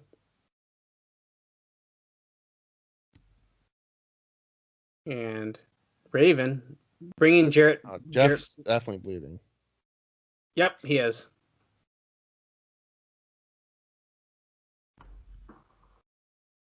Good thing there wasn't no blood throughout the show, because it probably would have lessened this impact. For sure. Oh my god, Raven was going up to the top rope, but Jarrett rolled into the ring. He jumped off with a sledge to the back. I'm surprised this isn't no disqualification or something. I sort of am too, but I'm also sort of glad it's not. Even though, I mean, they're still doing shit, but you know. That was a slow motion clothesline there by Raven. Oh, knee lift. Does Raven not look great with blood on his face or what? Jarrett's pouring blood. Well, I would say Raven. Yeah, he looks good. Oh my god. With blood, which is a weird thing to say, but. Okay, Raven just called for a chair as... Is Alexis, distracting the ref on the other side again? You think he'd realize what's happening after a while. No, the chair's set up for the drop toe hold. Look at Raven hit it on Jarrett. Usually Raven ends up taking that, so that was good. The chair's just sitting in the ring. The ref doesn't care. He just counts the pin. Yeah, he's literally counting the fall with the chair right next to him, and now he just noticed it. Hey, what's this? How did the chair get in here? Raven, did you use that? It looks like there's blood on it. No, what are you talking about? Oh, Raven's weird, knee to the back to drive Jarrett down. Yeah, and his knee never remains with the back, so it doesn't make any sense. I feel like that was Raven trying to get creative with a move, and he's like, I'm going to try this out. And then kept trying it, but it just doesn't work. It just doesn't work, yeah. Got a chin lock on Jarrett.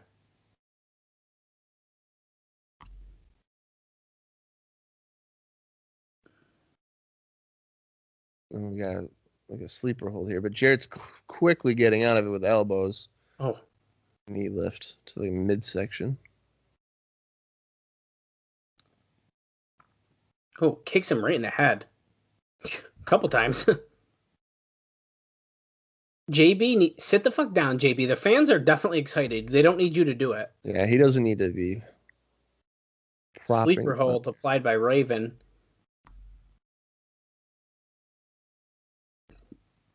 Backs Raven in the corner, but Raven is able to grab him again.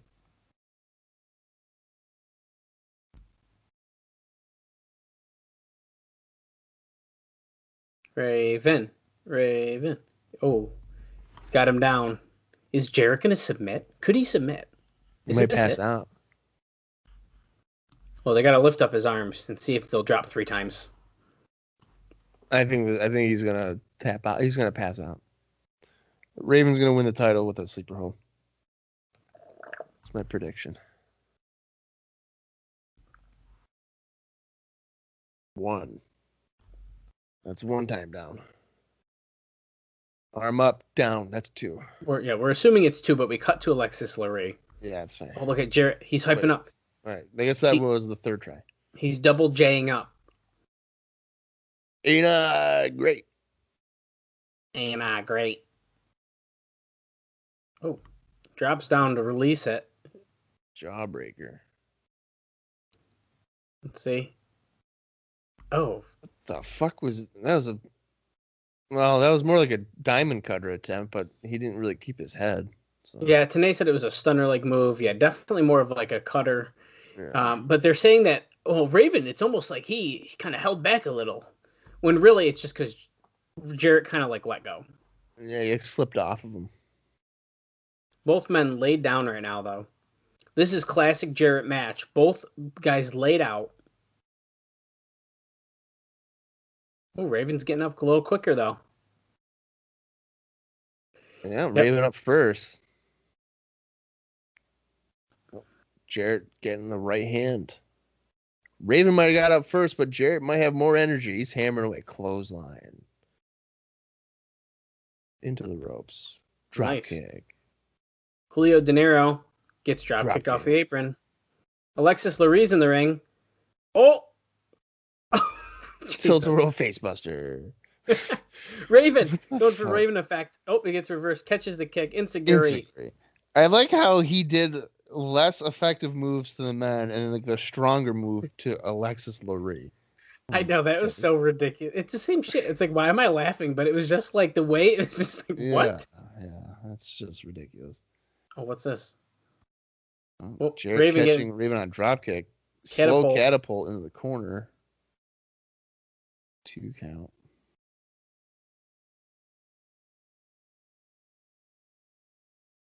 Come on, Raven.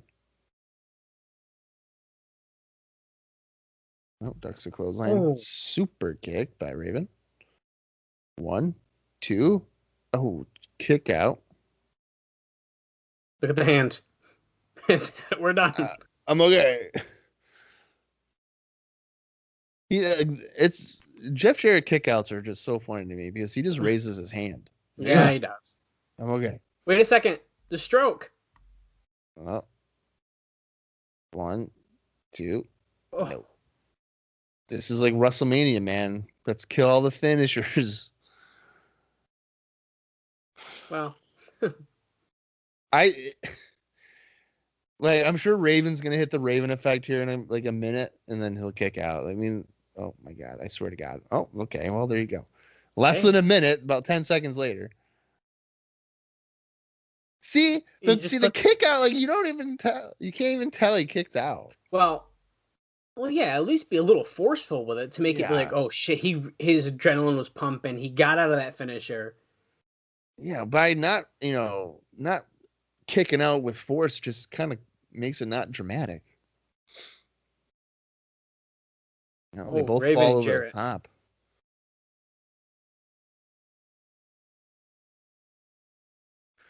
I'm surprised we haven't seen Team Extreme at all yet. Shh. I don't want to. I'm speaking into existence. Well, the sad thing is we know we're going to see Sex, Team Extreme, and Eric Watts. They all teased it. And I think Dusty Rhodes. All right, Raven is on the table. Jarrett is up on the apron. Looks like he's climbing up to the middle rope. Julio De Niro hits him in the back. Oh, my God. Oh, I just have a really bad feeling about whatever's about to happen. Oh. Oh, De Niro just got elbowed off the middle rope. Jarrett leaps off, elbow dropping Raven through the table. Nice.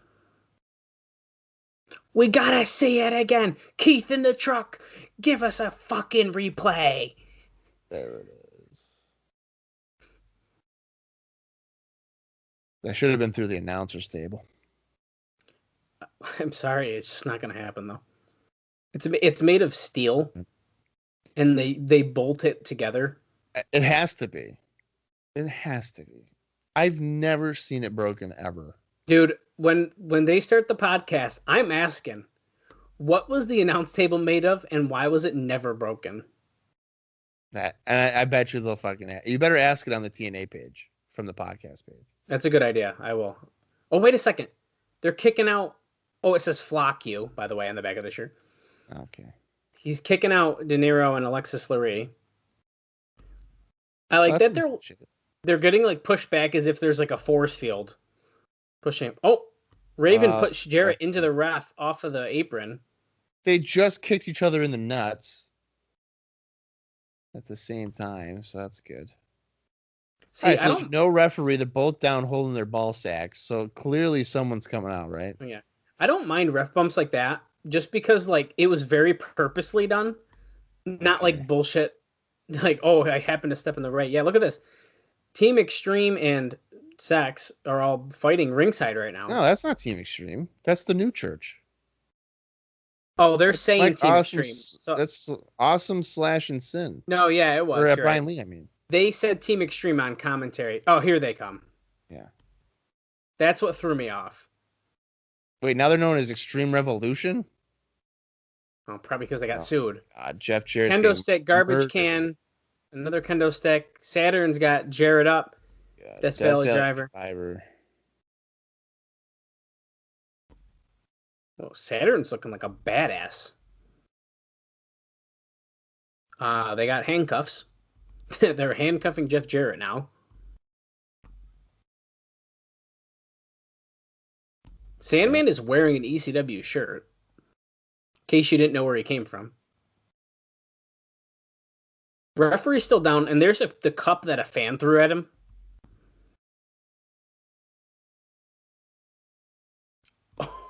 Oh my god. Okay, so Sandman, Incredible, I think it was, or no, New Jack, we're holding up chairs to Jarrett's face, and then Just Incredible and who's Perry Saturn hit him with super kicks on both sides of the chairs, sandwiching Jarrett's face.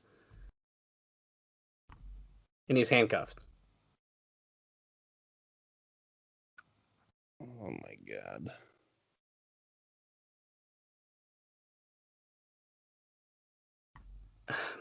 How is Jeff Jarrett like getting up? He just got like concertoed. Oh fuck, the lights are out. Who's coming out? No, wait a second.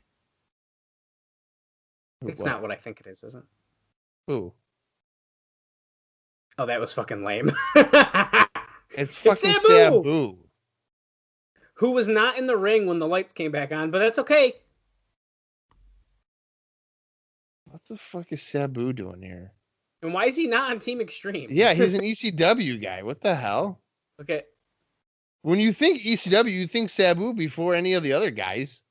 I'd like to point out Mike Tenay actually just asked the same question, so we're not alone here.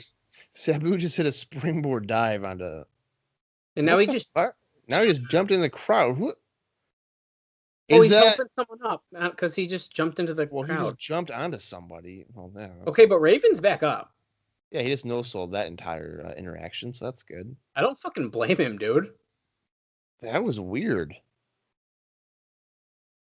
What the fuck, Sabu? I'm going to confirm it was not what I thought it was, and I'm not even going to say it because it's going to happen eventually, and we'll just wait. Jarrett is still handcuffed, by the way. Raven has a chair. We're at an hour, 48 minutes, and 6 seconds. So we're ticking down here.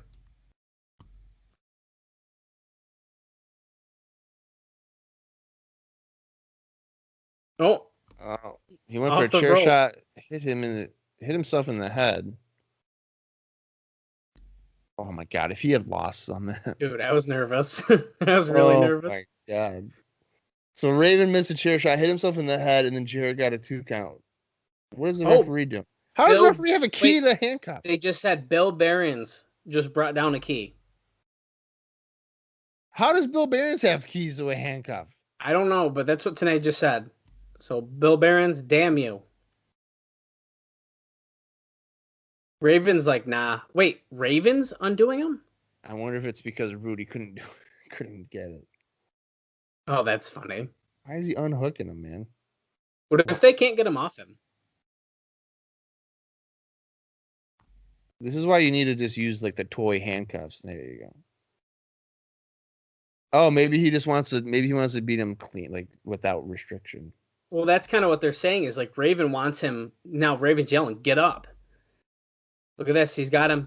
Is he going to hit the Raven effect? He hit it.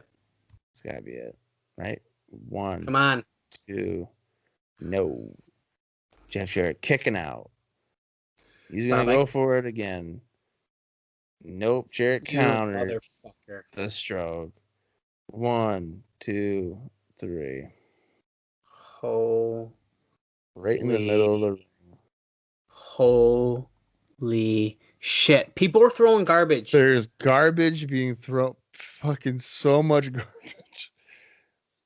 Borash just ran over. Dude, they're throwing fucking livid.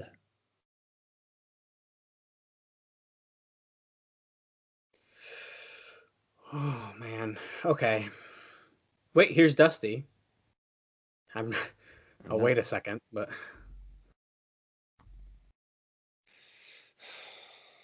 proud of you, son. I didn't come out here to help you, but you did it. You're my new son. I don't love Dustin anymore. Here you go. This is my real kid. Proud of you. Picture this tells the whole story they're saying.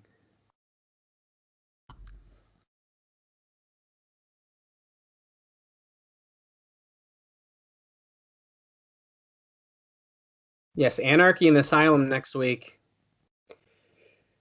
And there we go, off the air. And you can watch Explosion on these list of stations as they count down there.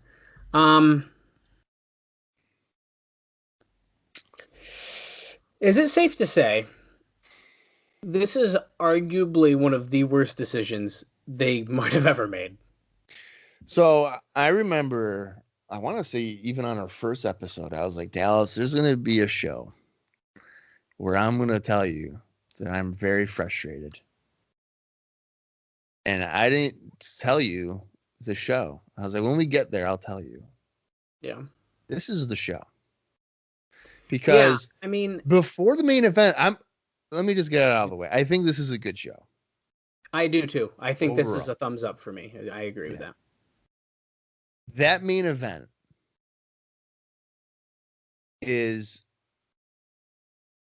maybe the first time that you see TNA make a bonehead decision, which they would, routinely do for, I guess, their entire existence.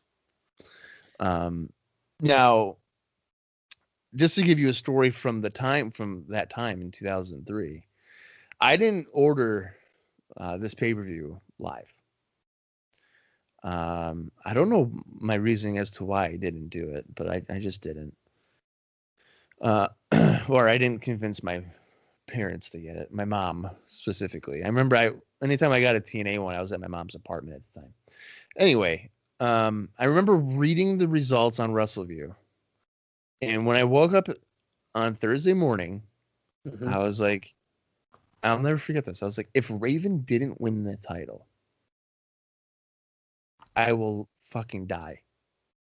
Because I was, even in 2003, as a 13-year-old kid or whatever. Yeah, 13-year-old kid. I was like, Raven's winning the title. And I didn't watch the weekly pay-per-views every week. I would read the results, and I was just like, it's so obvious he's winning the title. Like, he needs to win the title. And I get to the end, and I see that Jeff Jarrett retained. And I was like, are you fucking kidding me? And I read the match, and to see Jeff Jarrett get beat up by Team Extreme with, kendo stick shots, essentially a double super kick concerto, three DDTs or whatever it was in the match, handcuffed, and then he hits a stroke to win the match. Well, that's where I'm at. And before we go any further, usually we mention it. That show was an hour, 51 minutes, and 33 seconds. But that's where I'm at, Bob. It's I don't get it. Like, that's the kind of booking that really frustrates me. Because just why? I mean, if Jarrett had help, like, I guess I could be like, okay, fine. Like, fine. But I mean, who do you have beat Jarrett? I guess not even who, how. Right. When he gets beat down by, what was it, 6 guys? Or whatever it was, right? And then it would have been, Team Extreme or Extreme Revolution now. So that's what, whatever. 4? 4 and Raven. And so Ravens, 5, yeah. You get beat down by 5 guys. You take Raven's finish after you were beat down and handcuffed. I mean, Saturn even hit his finisher too, the Death Valley Driver. And then you kick out. Yeah. Ignore the stroke, ignore the pin. You kicking out of that finish right there is fucking absurd. Yeah. It does not make any sense. Period. None. So if I was a fan at this show and I was at the fairgrounds, and if you do not think that I'd be throwing fucking garbage in the ring with everyone else, you're wrong. Because if there was ever a time to throw garbage in the ring, being a fan in the TNA Asylum in Nashville, waiting 3 months for a match, counting down the days for Raven to fulfill his destiny, to win the title, and then he fucking loses. I just think this is like one of those moments. Clean in the middle, by the way. Yeah, I mean, it was clean. It was a clean pin on Raven. I think this is one of those moments in wrestling where it's just like you knew Raven was, quote, gonna win, but it was like you were happy about that. You knew he was gonna win. It was like, this needs to happen. It's gonna happen. This is maybe not the best comparison, but first thing that comes to mind, Daniel Bryan at WrestleMania, right? He beats Triple H. He goes to the main event. You're like, oh my God, he's gonna win, and I'm gonna be really happy when Daniel Bryan wins this. And then he wins it, and it's like, holy shit, everything is right in the world. Like, things are great. I think a similar feeling was what was supposed to happen, and then it didn't. Yeah, so I remember. I don't know. I mean, I don't know if a lot of people will get probably not anybody, but Jack Trades, he was involved with 2CW. He had like a brief internet interview thing, and when Raven came into 2CW the first time, he like talked to him, and I sent in a question saying, "Hey, do you think it was a mistake for TNA not to put the title on you in 03?" Oh, and, shit. I didn't know you did this. Yeah. And Jack Trades asked the question, and Raven was like, yeah, it was dumb. It was dumb. Like, of course it was dumb. That's awesome. I've also heard that the reason, and maybe in future Observer notes this would be confirmed, but Raven didn't have a contract, so they weren't going to put, like, he wouldn't agree to one, I guess, for whatever reason. So they decided, well, if you're not going to have a commitment with us, then we're not going to be able to put the world title on you, and that's why it doesn't happen here. But well, I hope we'll get the answer to that, because if so, I mean, how can you knock it then? But just work a deal. Like, make him happy. Whatever he wants, make it happen. Here's the thing which is infuriating about it. Because spoiler alert, Raven's with the company consistently for 4 years. Well, exactly. So they clearly work something out. So why don't you just put the title on him? He's not going back to WWE. Like, give me a fucking break. Like, he's not going to go back. So what would you be worried? Oh my God, Ring of Honor, where they have, 500 people in a high school gym. Well, I mean, I guess Ring of Honor has more paid fans per show than TNA does, I guess. But well, you can't win it all, I guess. But I mean, man. I mean, the good part of this is this was a good show. Overall, it ended up being a good show. We're super bummed with the ending, but I mean, it happened. We finally got to the match. I mean, I wish it ended a little differently, but you know what? We did it. We got here. I think this was I'm looking forward to this. Anarchy in the Asylum, even. It sounds like absolute, complete chaos, but I'm looking forward to it. So I got something to look forward to next week, at least. Well, so here's my thing. And here's my question to you. So if you had watched this in 2003, would you tune in next week? Probably. I don't know, dude. I don't know if I would. I don't think I'd be like, okay, I'll give you $10 again. I'd be like, fuck you. No, this guy should have won. I wanted this guy to win. You didn't give me it. Why am I going to give you more? No, I don't think so either. And you know what? I'm going to just go out on a limb here and I haven't looked at notes for next week or anything. I wouldn't be surprised if the readers give it a thumbs down because they're that pissed. They might. I mean, didn't think of that.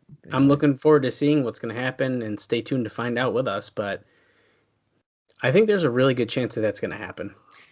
I mean, you know what's also kind of funny is if you really look at the match, Raven and Jarrett really didn't do a whole lot without like the interference and stuff. So really, like a rematch between them, there's probably a lot more they could do to make it even a better match. Yeah, I think so. And I think there's opportunity for that. But you're going to have a real hard time, I think, getting some fans back. I think they're definitely, by doing this, they lost fans. And that's not good this early. When you have guys say, this is the show you're going to want to watch, and you're thinking that Raven's going to, achieve his destiny or whatever. And it's been the most hyped show, has the most buzz behind it. And then you fail to deliver on that buzz. It's very hard to get that back. It took him almost a year to get to that level for anything. Mm-hmm. And if you just pull the trigger on it, who knows where you go with it. And I swear to God, if they try to hype this up as being like, Sabu showed up, I told you should have fucking watched it. Like, don't even try to do that, Bob Ryder. Don't even think about it, because it's like it's not that big. That'd be more of a JB thing, I bet you. Can you believe it? Sabu showed up. I'd also like to point out, Sabu showed up, but he didn't do fucking anything. He did a dive and he took out a young woman in the front row when he jumped over the railing. That was about it. Cool. Sabu was back. Awesome. Great. Yeah. Do you think that this could have been one of these booking decisions where they're like, "Oh, the fans know Raven's going to win. I'm going to switch it"? That'd be the dumbest thing you can do. Oh, I know. But it could. It could be. Just think about what's going on backstage. Who knows? Yeah, I don't know. I'm curious. I'm hoping we get some notes on this. There's no way Dave's going to be happy about this in the Observer. No. I think Russo would be, if Russo has power, I'm shocked that Raven didn't win. I feel like that Russo would have been like, Raven needs to go over. That's a good point too. I mean, to be honest, that's a really great point. So I'm thinking that this may be a Jerry thing where he was like, no, Jeff can't lose. Which is really fucking, it's messed up. Which is insane. Because right now, AJ Styles is not at a point where I could see him beating Jeff Jarrett. He's not properly built up to that point. D'Lo Brown, don't even give me. No. So who else is he going to fight? Who knows? There's no next challenger. The only person that I could see being of an interesting challenge is fucking Dusty Rhodes. Because, the whole chair shot to the head thing, and he comes out and like, oh, bro, great. And he's mentioned like wanting a title shot, I think. Yeah. No, that's not a bad point. No, and we didn't even see Sex come out really, like Gilberti and Sanders and stuff.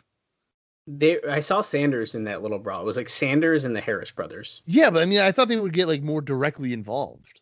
Well, and Eric Watts didn't come out. And Eric Watts thing, that's weird. I would assume Eric Watts has got to have a match I shouldn't say a match. I should say like a title shot at some point. That's been teased for a while. So not that you're not going to get my $10 for that one, but yeah, I think we're going to see like a Raven Eric Watts match. That's my guess. Yay. I'm so excited. Yeah, it's going to be amazing. Yeah, well, before we drag ourselves down anymore, I think this was a really great episode. We did a lot of talking. This might be our longest episode to date, but there's a really damn good reason why. Well, it fits the moment, I think. Absolutely. I think so too. Stay tuned to next week. Let's hope we can get some information from backstage on why the fuck they made this decision. Yeah, I'm not even looking forward to next week for wrestling wise. I'm looking forward to the observer notes so we can understand the context of what was going on screen. Yeah, I'm looking forward to that for sure. And I know I mentioned it earlier in the show, but if you're not following along, join us over on our Twitter page at CrossTheLineTNA, and give us a like on Facebook at TNA Cross the Line Pod. We also got a YouTube channel you can subscribe to as well. We love interacting with everyone. It's been a lot of fun. And, wherever you listen to your podcasts, if you're able to, leave a review. Give us a star rating. Write a little blurb. Tell us what you're liking about the show. Yeah, maybe, if you want to share your favorite TNA memories or something, too, that'd be nice. Yeah. Tell us what you thought about Jeff Jarrett pinning Raven clean in the middle of the ring after Raven clearly should have won the NWA Yeah, title. are you as devastated as we are? Talk about the wind being taken out of your sails. It's like, fuck. Yeah. Jeff Jarrett's fucking champion. So it still hurts 18 years later. You never get over it. It's unbelievable. All right. Well, next week it's what do they call it? Anarchy Asylum or something? Anarchy in the Asylum, I think. Anarchy in the Asylum, which is essentially gauntlet for the gold, but there's no rules and you can pin whoever you want, wherever you want. Yeah. For the number one contendership to Jeff Jarrett's NWA World Championship. There's going to be people that have been in WCW, in ECW, WWE, Mexico, Japan, New Zealand, Ireland, wherever else. Champions from all over.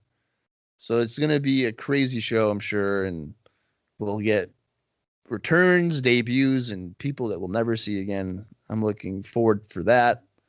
And again, I'm looking forward to the dirt that Dave Meltzer has as to why Jarrett prevented Raven from achieving his destiny and essentially pissing off 1,400 fans in Nashville. And I'm also curious to see the attendance for next week, because I'm telling you right now, it ain't going to be 1,400. No fucking way. No way. No fucking way. Daz, you got anything else for this week's episode, or are we good to go? We're good to go, man. Great episode today. This was great. Yeah, I had a great time. All right, then. For Dallas Gridley, I am Bob Colling Jr., and this has been the TNA Cross the Line podcast.